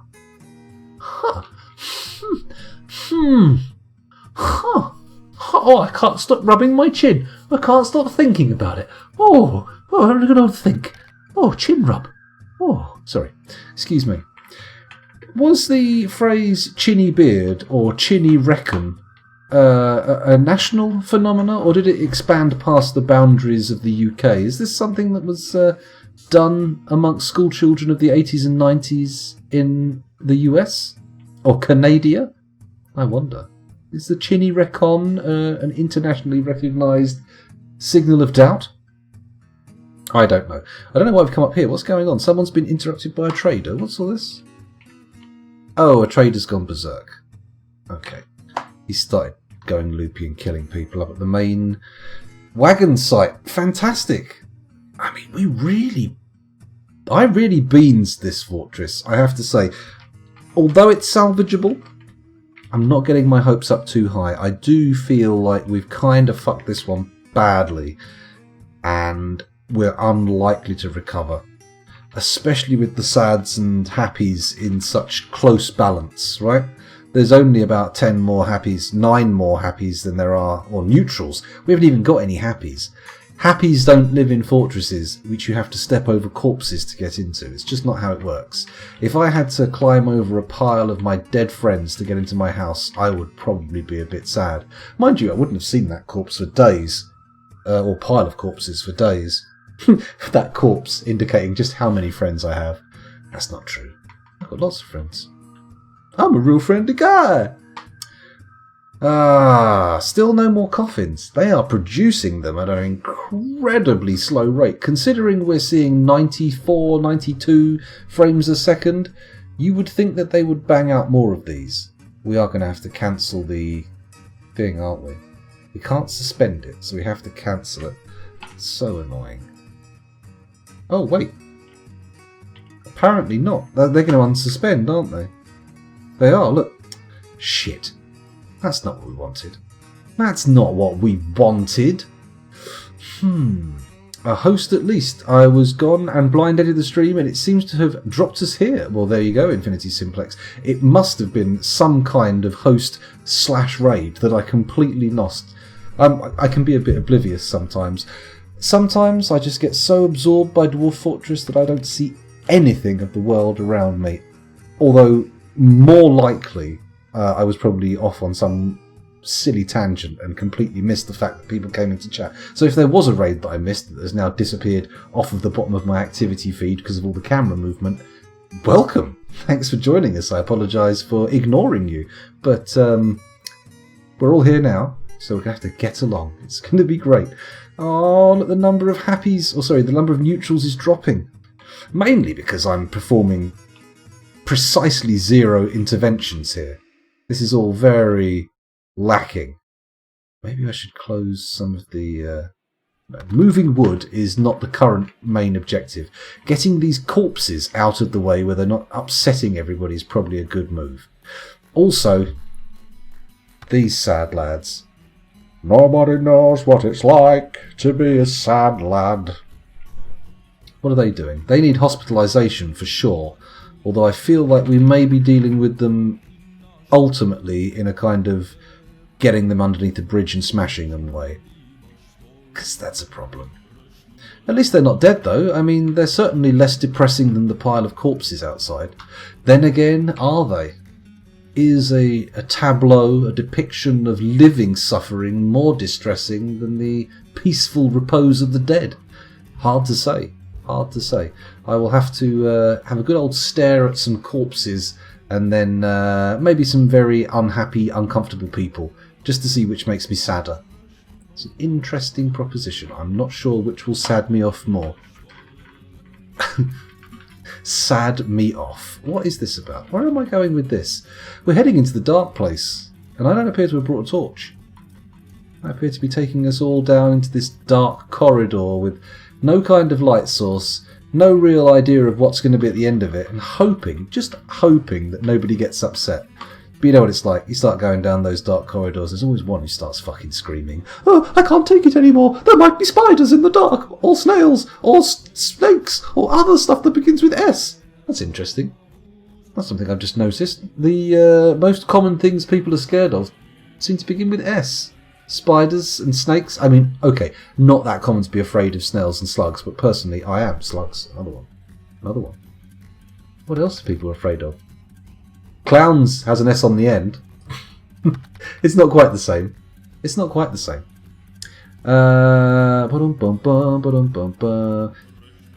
Too busy to be incredibly wholesome. That's right, for Fry Guy. I was being too wholesome to notice the people turning up in this raid.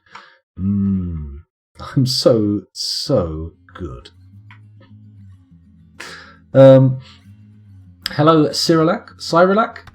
I'm going to go with Cyrillac for now, unless I'm corrected.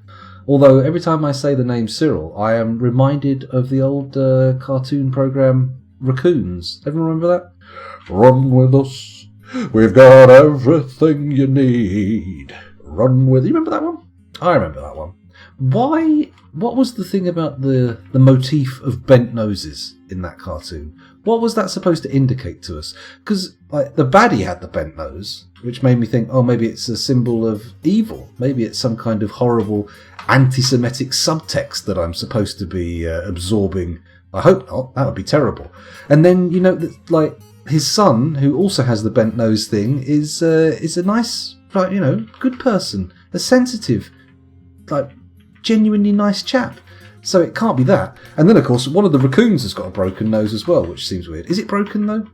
I suppose if his nose was straight rather than bent, it would be very reminiscent of a penis. It would have a very phallic look to it. Perhaps it has to be bent. Maybe the ratings board took one look at it and went, "You can't have a raccoon with a cock on its face. That's ludicrous. How dare you subliminally willy-eyes small children." Willy eyes? There's a weird way of phrasing it. Sorry, let's catch up with chat. Twitch has been strange the past 2 days. It didn't show raids in his dashboard either, so... Intriguing. A filthy sex dungeon of sad feelings, says Fry Guy. Interesting. I appear to have wandered off from the context that was said under, and now it just seems a little bit of an odd comment. But I'll allow it. Infinity Simplex offers the display of a skull for contemplation about that topic. Oh, intriguing. We could go off into a little an alas poor Yorick aside, but I won't. Don't worry. I'm not going to get Shakespearean. That's insane. Centipedes. Is that like a sentient centipede? Sladders. Oh, of course, the things that begin with S. That's right. Are you scared of ladders, Druidsmead? Are people scared of ladders? I suppose they're scared of walking under ladders, aren't they? That's a superstition. Superstitions scare people, and they begin with S, don't they? Not all of them, just the category as a whole. As a dirty American, says Fry Guy, I'm afraid I do not remember this program you speak of. A cocoon. Oh, very nice. What was it? The raccoons. You must remember the raccoons. Hang on. It must have been an American program. There's no way that came out of a UK animation house.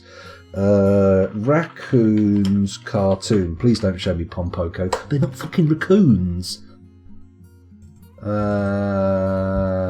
Here it is. Yeah. Showing results for Raccoons cartoon. The Raccoons opening intro theme song. Here we go. You've got to remember this. This is going to get me a copyright strike, but it's worth it for the member berries.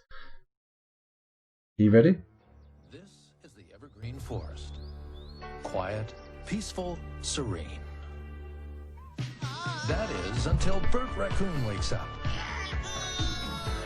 Oh, wacky 80s cartoon music. Anyone remember this?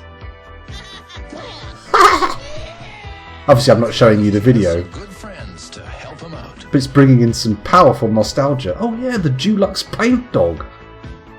I forgot about that. Life would be simple in the forest except for Cyril Sneer. Is that George Carlin? Life would be simple except for the raccoons. Wait, hang on a minute. Now I've got to Google raccoons George Carlin.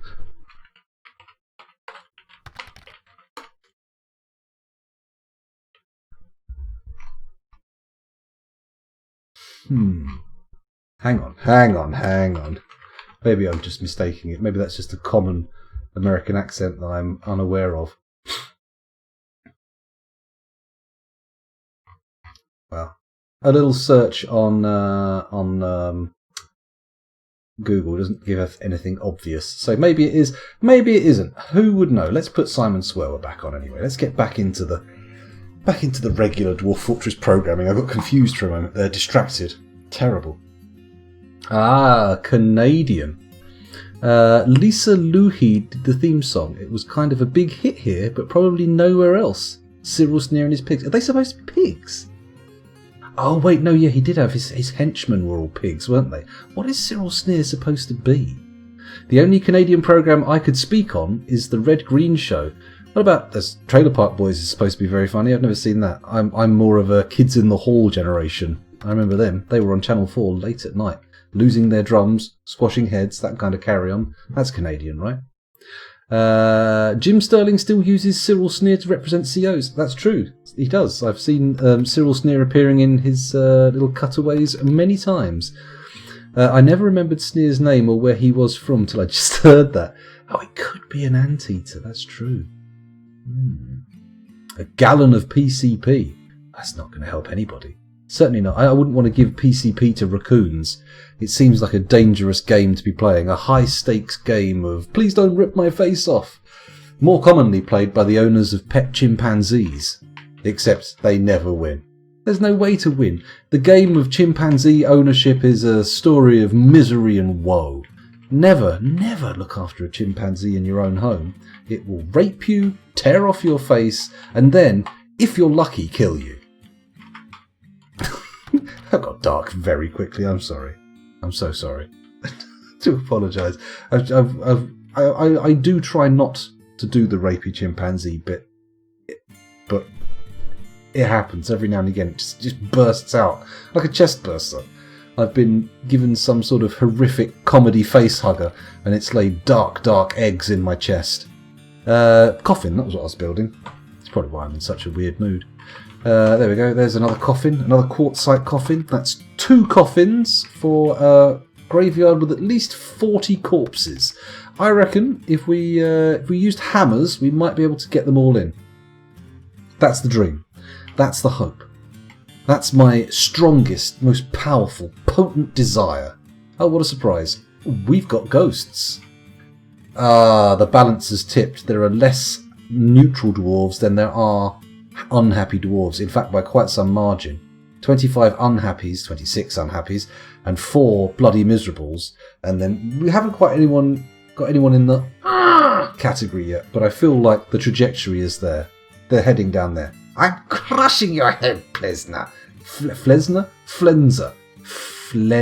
Yes, a special kind of knife for skinning things. I'm crushing your head, Flenser. Isn't POP that special fuel that allows criminals to outrun PCP? That special fuel that allows criminals to outrun helicopters. I once saw a program about the concept of drug legalization, and the broad argument was that it was positive. But as part of this documentary, there was a sequence in which a man on PCP ran naked into a restaurant, jumped on the tables, and started forcing ice cubes from the maker up his bum. So he's like on the... I mean, you don't see this. This is described to you by very blasé looking cops. But he's like up on the counter. You can see him through the window, sort of like, with his head between his legs and his arse out. And he just starts grabbing fistfuls of ice cubes and ramming them up his bumhole. I mean, that's an interesting drug, isn't it? You've got to wonder what's going on in someone's head on that drug. I mean, if I ever do try it, remind me to strap myself down. I don't think I want to be going out that way. I ain't going out like that. I ain't going out like that. That's what they were thinking. That's what Be Real was thinking as he came up with the lyrics to that song. He was thinking, man, if I ever start shoving ice cubes up my bum, you just whip out that 9 and lick a shot. That's how it goes. Why am I suddenly doing Cypress Hill jokes? That's not related at all. Anyway, where were we? Kith was great. Interesting. Takes your arms off too. Don't forget the arms. Question mark. PCP. If the dwarves are so much coffin, you'd better have a good physician, row they will turn into poor Yorick. I see. You're doing a pun based on the word coffin. I get you. I get you. What was the thing? The little demon guy. Remember the little red demon guy who lived in a cupboard? I apologise. We are set free to make puns in blind stream. Oh no! Don't get me wrong. I'm not against puns. I'm fine with the puns. So they just got to, they've got to meet a certain threshold before they'll be allowed. We can't have just any old puns. They've got to be half decent. Right, so we've got some traders turned up. Interesting. Do we have a trade depot? We do. Oh, that's interesting. We don't have a broker, though, so he's unlikely to... Didn't elves turn up to trade right at the very beginning of the stream, and then I completely ignored them? Because they're dirty elves. Ugh, disgusting. Ugh. Elves? Okay. So, I have to make a decision. Does the stream's immediate future become a series of remedial actions in an attempt to recover this fortress from its awful downward spiral? Or does 25 enter the Hall of Cryptbeards fame as one of the shorter forts? What are we talking here? What does chat think? Have you any opinions, chat? Do you have any thoughts on this? Should we be trying to salvage this ship? Or should we just be looking at the pile of corpses outside and going, fuck this shit, I am out? What do we reckon? Of course I understand, otherwise there would be a full descent demise. What? Full descent demise? Of course I understand, otherwise there would be full descent. See, I'm now looking at everything you're saying and going, there's a pun in here somewhere. I have to dig it out. I have to get my little pun fork and tease it out of the shell. Pun fork? Well, it's better when elves have left the building. Imagine Elvis was an elf.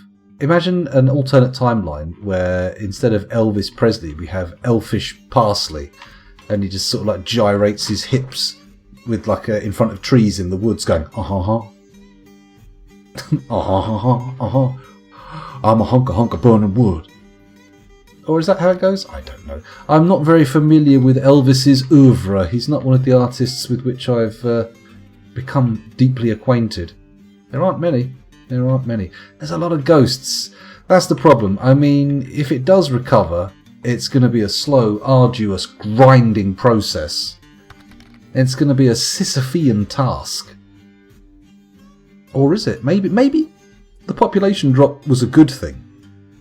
Maybe the frame rate would have plummeted and they had to die in order to make sure that other people could live smoother lives. Maybe that's how it works.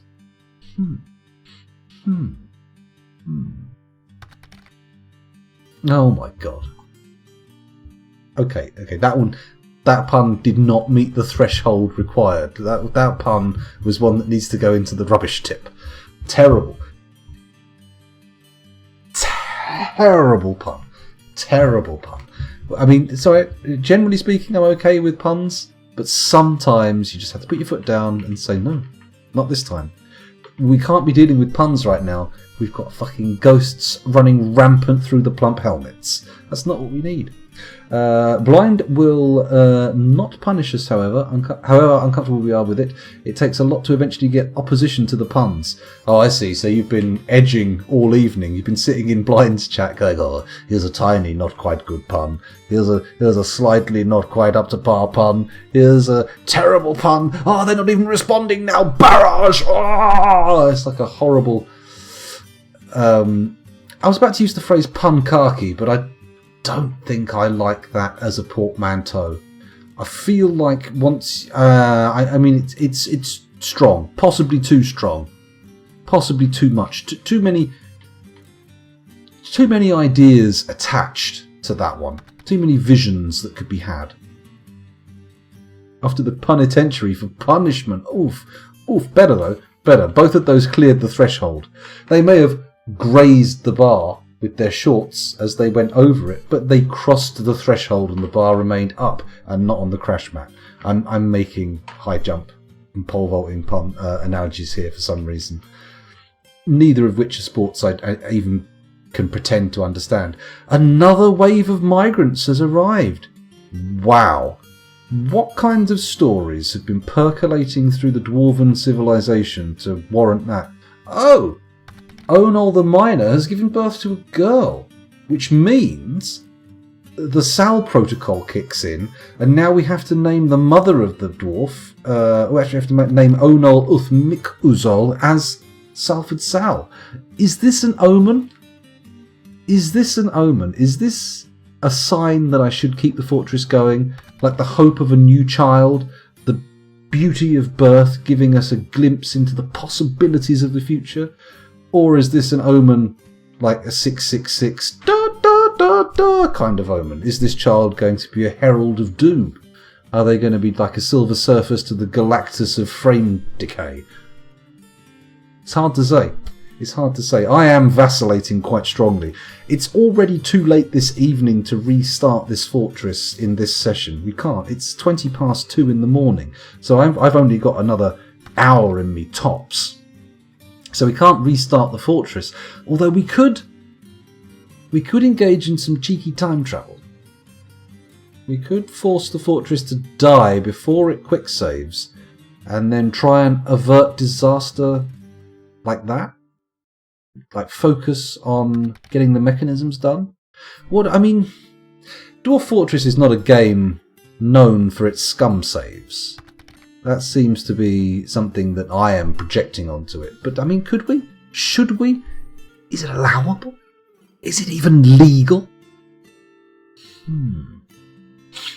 A Herald of Doom. Yeah, that's right. A Herald of Doom. Love a good old Harold. Love a good Harry Barry. One of his teammates has a pungeon for the purpose of reprimanding such puns, so it makes it more morally acceptable to try. A pungeon. Interesting. Although a pungeon makes me think of pungy sticks, which are supposed to be those shit-smeared booby-trapped bamboo poles, aren't they? Is that what a pungy stick is? Or am I going on another weird dark tangent? We must name her Cassandra. Interesting. Interesting choice of name. Is that something to do with Red Dwarf? That seems like it's either a RimWorld reference or it's a reference that's just out of reach in my mind. Something that I thought I'd be able to get, but What was the original purpose / challenge of this fortress? Well, the original fortress idea was I wanted to do a hard hit the ground running start. So I took 50 dwarves on my embark, 20 of which came with military skills. You can see how badly this went because I didn't even set the military up. We had 20 dwarves with military skills. We had 10 miners who were also going to become a third military unit once they'd leveled their pick skill up, because that's a good way to get them combat ready. And then we had obviously 20 other dwarves knocking around in the fortress to do various sundry jobs, including masons, medics, all that kind of stuff. All the M words. And as you can see, I really fucked it. Things were going okay at the end of last session, but right at the very end we had a full-blown crash and I lost a shitload of progress. This session I came back in and I thought I was doing some quantum leap course correction, but it turns out what I've actually done is just sat here jabbering away all night with the game moving along in the background and basically not attended to any of the real needs of my dwarves, which, as you can see, is not paying dividends, or at least it's not paying dividends in a positive sense. It is certainly paying dividends of misery. Ah, dear. Cassandra was the Harbinger of Doom. That makes sense of why they used it in RimWorld then. The embark was really detailed and lasted about as long as the fortress. That was it. I sat there for 2.5 hours going, and this guy's going to have a pickaxe, and this guy's going to have himself a nice jumper, and this guy's going to be really good at reading books, blah, blah, blah, blah, blah, blah. And then we end up here. And all that time was just wasted. Completely wasted. Seed sown into the dirt, so to speak, if I am allowed to use onanistic biblical references, if that's even what it meant. Is that what it meant? I don't know. Maybe they were being literal. Maybe there's no reference to the old rub in the Bible and I'm just making it all up. Who knows? The old rub. Dear, oh dear, oh dear. Anyway, it's getting a little bit off on a tangent there. Such a shame. Things were going so well. You've never played Dwarf Fortress? Well, that's a tragedy. That's an honest to goodness, stone cold tragedy. You should really download it. Get the Lazy Noob pack, boot it up, have a little play around, have a little tinkle, see what you can do. You might have fun. You might enjoy yourself. You never know. Probably will. I mean, in all likelihood. People who download Dwarf Fortress, I reckon most of them enjoy it quite a lot, because once you've got to the point where you are downloading Dwarf Fortress, you're already fairly far down a rabbit hole. You're already probably self-selecting as a person who's probably going to enjoy the game, right? How many people download Dwarf Fortress and go, no, I don't think so, it's not for me? I don't think many. By the time you found and downloaded it and got it running, you already know you're going to enjoy it. I mean, maybe you don't play it as much as I do. Maybe you don't start streaming it twice a week for 6 hours of your life every week. But you still enjoyed it, I would guess. Now, all those sad people in the corridor have started dying. Look, we've got a corpsey boy here. Pretty sad. This fort died for the lack of 2 stones carved into mechanisms. I mean, it is true. You never know. The fates may intervene. Before the next quick save, the game may well crash and we'll end up being all happy-go-lucky and skipping around because we've got a reprieve. A little time skip back to where we were at the beginning of the stream. However, I don't see it. Is that a fucking goblin running around in my mayor's office? It's a diplomat. Okay. Sorry, I didn't mean to call you a goblin. I just saw that green patch on your face and assumed it was skin. But of course, that's insane. That can't be the case. We've got a couple more coffins. Oh, amazing. We're going to be able to finally deal with some of the dead. Dead, someday you'll all be dead. Here we go. More coffins. Oh, boy. Yeah. it feels like the wind has been taken out of my sails somewhat for this fortress. It was all going so well, but I think, all things considered, if we don't get that crash that I'm kind of hoping for, I've got my little fingers crossed for, if that doesn't happen, then we're probably going to do another embark next week, I think. Unless, of course, there is an upwell of support for this fortress. Who knows? Maybe there will be a great crying out, a great demand, a throbbing desire for the continuation of this fortress. And, you know, if that's the case, let me know. Do mention it. Do mention it. Because we all know I don't do any fucking prep work for these streams, right? You do know that, don't you? You are all aware that I just sit down, I set my computer up and I press the game and I start playing and go, la la la la la la la. I've not put any thought. This is not Sal's channel. This is not Blind's channel. If you want quality content, carefully crafted by thoughtful people, go and watch Blind, go and watch Sal. If you want an idiot just babbling on, going on tangents and pausing Dwarf Fortress and not reading that purple line of text, this is where you come. This is the place you come to. Dastot, I am your liaison from the mountain homes. Let's discuss your situation. Next time, Freudian put a disgust in there instead of discuss, because it is a bit of a disgusting situation.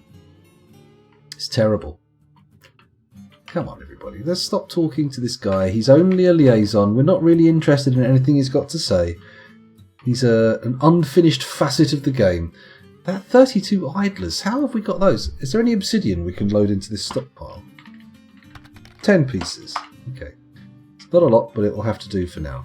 Keep people busy. Get their minds off of the corpse pile that needs to be dealt with. We're starting to build more coffins. BN. Here we go. Actually, if I put this in planning mode, can I do coffins in planning mode? Build N capital P. There we go. I can put coffins in planning mode. Aha! This allows me to step away for a bit, just to designate that there will be coffins in position, ready for people to be buried in. Good. Let's just do a big old row like that, and a row like that. I think we could kind of forget about this being a nice, fancy graveyard. This is a sort of a slight upgrade from a corpse-filled ditch. We've had to take emergency measures. And here we go. Here's our first tranche of coffins being put in, hypothetically, theoretically. There we go. Notional coffins. There we go. That should be enough to deal with all the corpses once they're built and placed. But we'll see. We'll see. What does this engraving say? Type die into DF hack when they're not looking. Forces DS to close with no save. Well, we'll see about that. I've never deliberately crashed the game before, without sort of like extensive hand wringing beforehand and admission of such acts. Come on, you know what it's like. If you say something slightly untrue in an inconsequential video on YouTube, people go fucking berserk. However, lie brazenly to people and they love it. They absolutely fucking love it. They start putting their hands in their pants, start pinching their tits. They're all about it. Big lies. Oh, people love big lies. They fucking love them. Little lies. Ugh, no, disgusting. Nasty, boring little lies. Go big or go home, Libo. Libo? Even downloaded it. Well, you know, some people, you know, you don't have to play Dwarf Fortress. I'm not demanding it. I'm just saying, you probably would enjoy it. Most people do. The first few 100 hours are painful. You know what, you can get, as long once you've mastered food and shit, I think you're doing alright. You're on a bit of you're on a trajectory where the game's not impossible. Having put a few thousand hours into Piano, Factorio, and Evil and Visual Basic, I think it can't be worse than that, and it must be rewarding in some respects. That's true. That's true. Although, I mean, less practically applicable than Visual Basic. And even Piano. Factorio, however, it's about on a par. About on a par of practical applicability. Practical applicability? Okay, I can't say those words. To be honest, whenever I hear Blind or Sal ponder about whether they can work around some deficiencies, I'm tempted to just look at some game files and write in whatever they're missing, but that would be modding before having given it a proper run. That's somehow not fair. That's true. You can't just jump in and start modding games without even playing them. Heavens above. Where's your sense of etiquette, sir? Good lord. My goodness. Still got people not moving those corpses. Yeah. Drowsy peasants. I got 20 of them. Don't start telling me the peasants are drowsy. Still got shitloads of corpses out here. I mean, we're literally just waiting for the coffin bottleneck to be finished, right? Get those coffins in, get those corpses in the coffins, and then once that's done, there's a chance the fortress could be salvageable. But I don't know. Is it worth salvaging? I think Visual Basic was the least practically applicable of all of these, and theoretically applicable neither.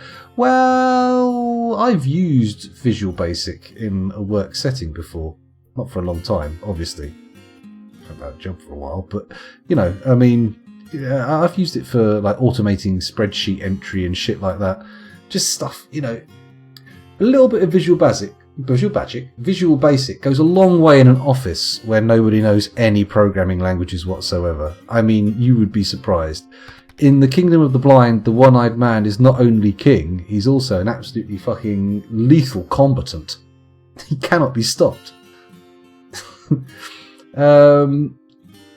Looking at what you folks do is a lot more interesting. So does this fort have a chance still? I'm very much on the fence about this fortress. There's been effort put in that I would be sad to see gone, but equally I feel like a lot of my ideas started off a bit too grand. Like, look at this entry corridor. What a titanic fucking waste. It's too big, it's too twiddly, it's too twisty, it's not ideal. Maybe I could do one of my old classico embark, dig, abandon, reclaim forts. Could be interesting. That could be an interesting next attempt. What I always used to do when Runesmith was still a thing for Dwarf Fortress, I used to love to start my 7 dwarves with like maxed out stats and make them sort of immortal god beings, and then have all the other sort of fortress denizens work around them, which was quite fun. Quite good fun. Having a couple of like unstoppable like Atlantean types knocking around your fortress is good. Well, there go the traders. Empty-handed? Well, I mean, they've got the shit they came with, so they're not empty-handed. But whatever. Most have permanent memory damage now and will murder each other over the next seasons. Yeah, I mean, that doesn't sound like it's going to go well. I think we can call this one a lesson in preparation. This one's really all about realising I should have made this sealable much earlier. And the food situation I should have taken much more seriously from the embark, to be honest. We should have immediately gone straight into farming. But hey-ho. Hey-ho. The dead will come back as poltergeists and rip limbs off. Well, they're already parading around the corridors at the moment, and we've got the dead flouncing around like there's no tomorrow. Which for them, I suppose there isn't, is there? Tomorrow, you won't come. Tomorrow, I'm a dead child. Oh, that got very dark, didn't it? Heaven above. Absolutely horrifically dark. And we're only a half hour from the end. I have to try and lighten the mood. I have to cheer people up. You know what? About an hour and a half ago, I thought, oh God, I'm desperate for a piss. And I'm still sitting here like an idiot, burbling away. Part of me wants to just pull the plug and maybe set off on another embark. Do we do that? No, not yet, not yet. I'm going to quickly nip to the loo. I'll leave you guys watching this and put my keyboard up here so it's not on my lap. And I will mute my microphone and I'll be back just in a moment. Hold on a sec. Hold on a sec.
And I'm back again. Let's get these headphones back in.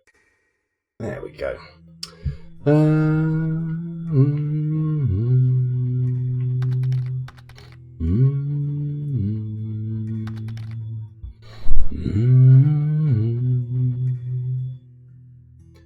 Yes, that is Dwarf Therapist. So if we look over here, there we go. There's Dwarf Therapist, my current fortress setup as viewed through Therapist. 55 and 1. It's got to be different now. 62, 2 and 1. Oh, shit. We forgot to name that one after Sal.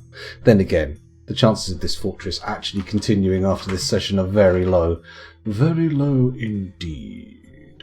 It would be nice if we could get necromancers to do what we wanted, but that's kind of not what happens. Oh, the keyboard noise is just a notification sound that plays mainly for me when someone types in chat. So say, for example, you typed in that. It plays it twice because it's the typing for me and for the sound of the bot posting their one. So there you go. BPP, that's not right. BOO, there we go. Lovely. It's very exciting, isn't it? There's also, which we haven't had yet, I don't think. This session at least.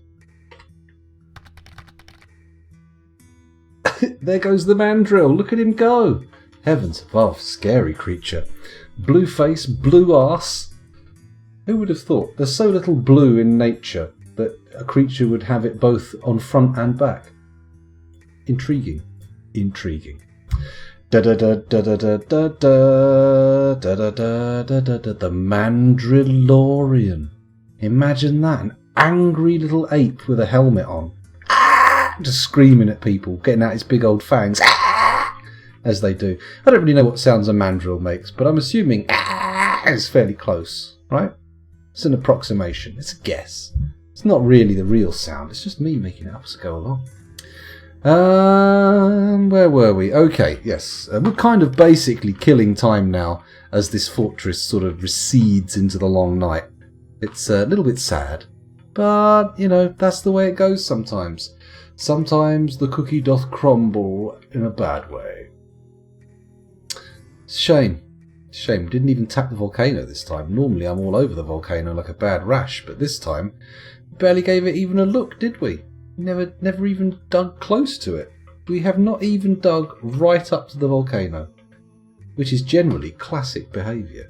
Although we did learn how to dig circular rooms, so there is that. We can get a little bit fancier next time with the fortress layout, and it's not going to be quite as boxy as it has been in the past. We'll be able to do some nice fancy stuff. It's not going to be Cupo level, let's put it that way. It's not going to be Cupo level, but it is going to be better than the stuff you've seen from me before. My inaugural circular room has certainly gone very well.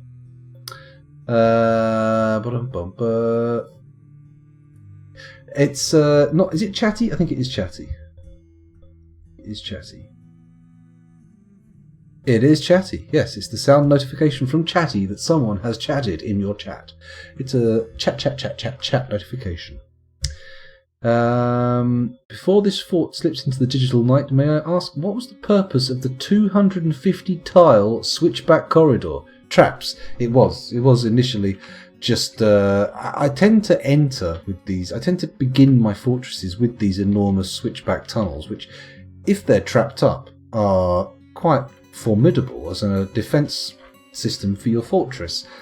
But unfortunately, I very rarely actually get them up to full capacity. On circles, the dig circle number works well as an odd number because it's radius plus 1. Yeah, okay, right, that makes sense. Yes, okay, right, yeah. If I think about it like that, then it might be a little bit easier to build stuff. We'll see. I'm thinking maybe we'll have some nice circular shit going on in the next fortress. Like no square rooms. Well, I say no square rooms. Plenty of rectangles. We might not even have any square rooms now, he says, looking at his very square trade depot. We do have square rooms. At least 50% circular rooms. That's the guarantee for next session, or at least the next fortress. We shall see. And maybe I'll do the embark prep before we start. Maybe I'll do the embark prep beforehand and do it off screen so you don't have to sit there looking at just a screen of boring old text while I sit there going, like last time. Except, obviously that won't actually happen because that would require some kind of prep work, which I just have never really been very good at. Never really been very good at that. It's best just to start. Just get going. You'll find your rut. I mean, I've managed to talk now for nigh on 3 hours and it's not really been that difficult, has it? Has it?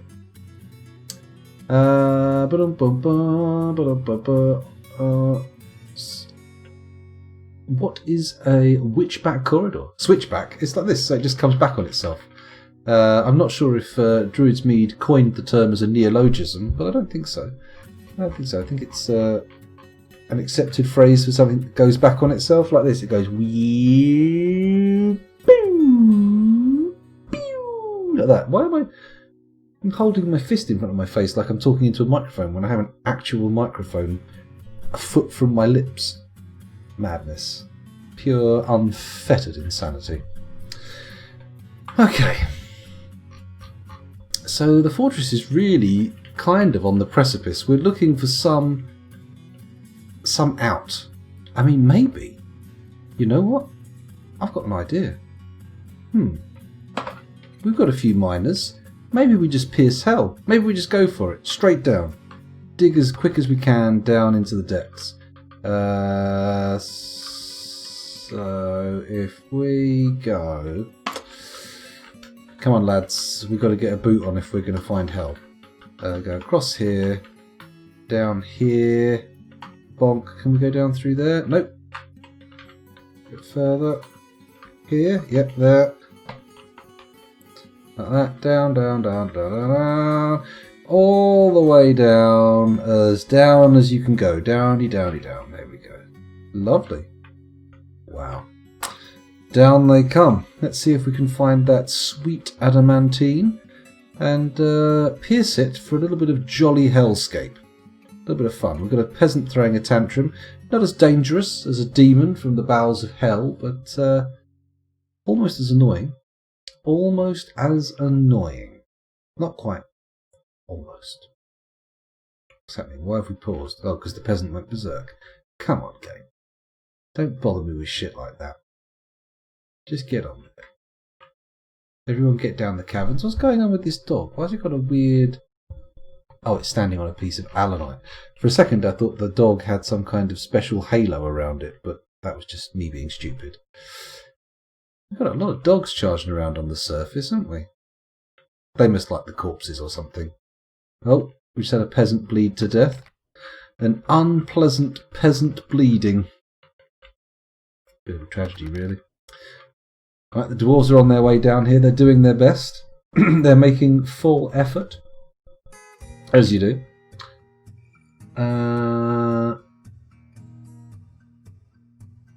Well, the animals in Rimworld are considerably more useful. Actually, that's not entirely true. That's not entirely true. As foodstuffs, they're just as useful in Dwarf Fortress. And they can fight for you if trained for war, but other than that, they're a little bit meh. A little bit meh. All the times, I mean, I have big dreams of setting up fortresses with very exciting exotic animal training going on and doing some sort of Krug Smash level story shit, but you know what? I just have to accept I'm not on Krug Smash's level and let the fortress unfold as it will. As it will? As it will. As it shall? Sure, just let it unfold. That's the key. When the booze runs out, the dwarves drink each other's puke for the booze content. They're not fussy eaters. Delightful. Absolutely delicious. We've got a berserk trapper. It's all going very badly, isn't it? Which I think is fine, to be honest. We knew it was happening. From the second those goblins turned up, and I didn't have the bridge hooked up, we kind of knew where it was headed. There was no real questioning of whether there would be a survival. No, it wasn't happening.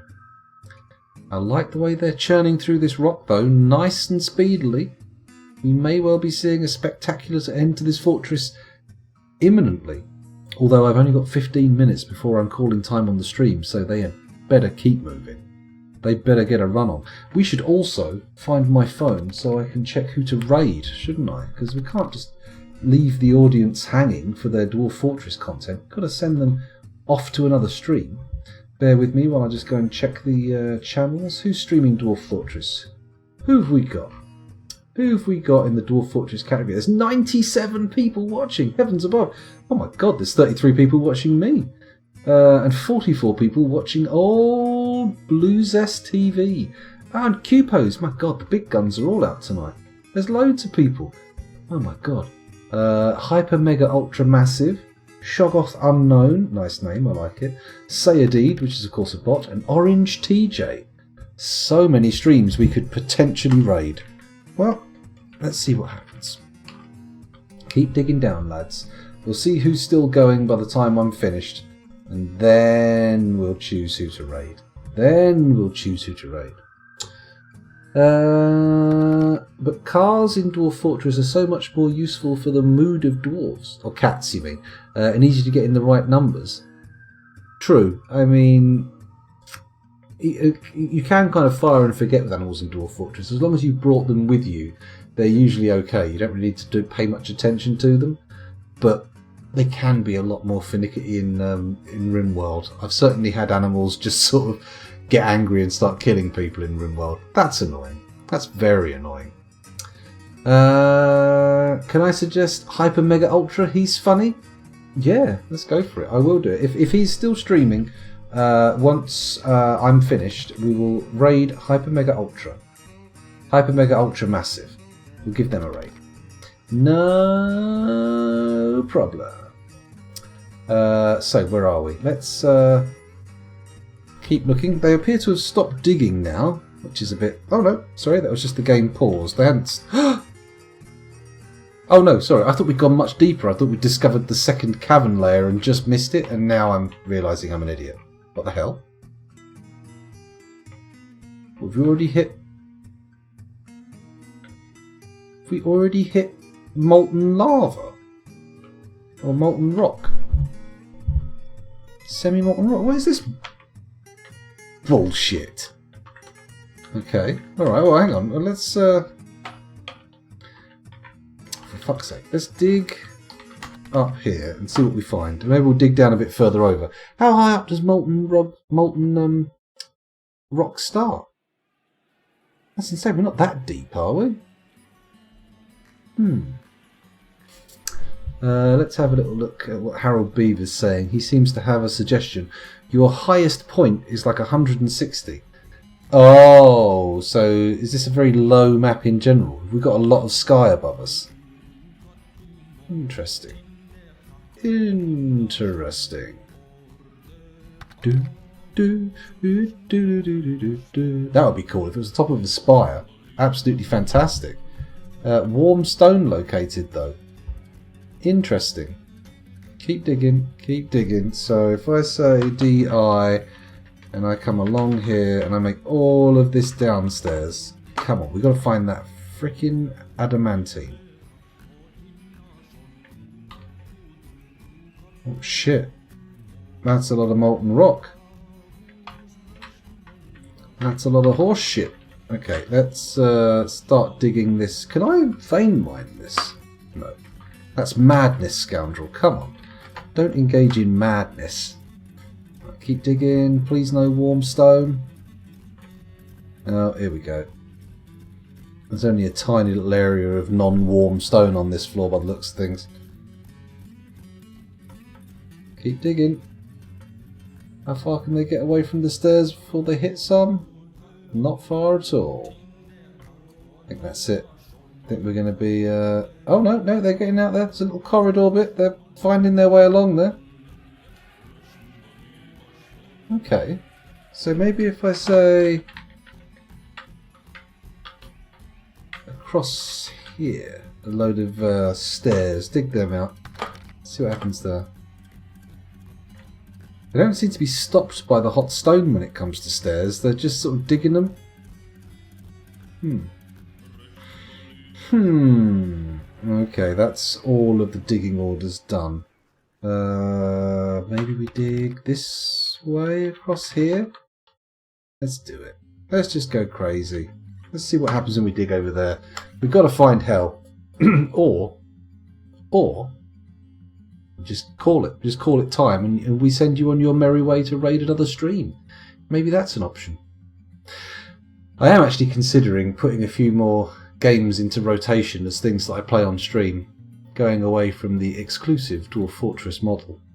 But that means finding time during the week to play during the day, so we'll see what happens. I'm going to try and put a bit more effort into completing Red Dead Redemption, I think. I've got both that and Death Stranding sitting in my queue, and part of me is thinking, Cyberpunk's coming soon. I should get these games done. I should get them out of the way. Hello, we've got molten rock on this level. Interesting. It's not just hot, it's actually molten. Semi-liquid stone. Intriguing. Come on.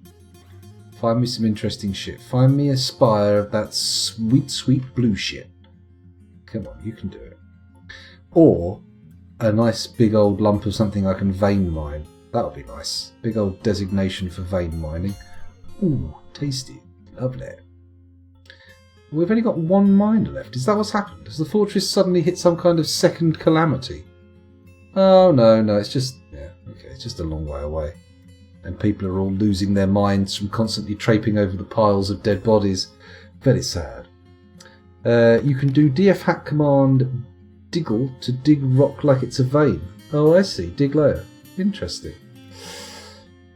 Well, I agree, Redbeard. Red Dead Redemption 2, welcome to the stream, by the way, is a fun game to play on stream, but I don't know how popular it is when presented to an audience of Dwarf Fortress fanatics. It's a very different game, isn't it? It's quite the stylistic jump. You're not sort of sidestepping into a sim. It's not like going from Dwarf Fortress to RimWorld. It's like going from being a professional golfer to being a pilot. It's not the same thing at all. If you're on the semi-molten rock, you're probably at or below the magma sea. Okay. Actually, it should be where we find the adamantine spires, right? We should be able to avoid. Question mark? A crundle? What's a crundle doing down here? Where'd the fucking crundle come from? What? What? Someone got buried. That's nice. Did the crundle come out of the magma rock or something? Or have I gone through a cave system without realising? There's fucking crundles galore. What's this? The crundles have gone berserk. Crundles are normally passive creatures, aren't they? They're going up to the surface. Oh my god. Crundlegeddon. Anyway, it's 5 to 3 in the morning. So you know what? Bam. Bam. Bam. We're gonna leave it on the table for a potential pickup again next session, but we'll see. Maybe I will, maybe I won't. It's hard to say. Those of you watching the recording on YouTube, thank you very much for doing so. It has been a pleasure recording for you, and maybe our paths will cross again sometime. Bye. Bye-bye. Bye.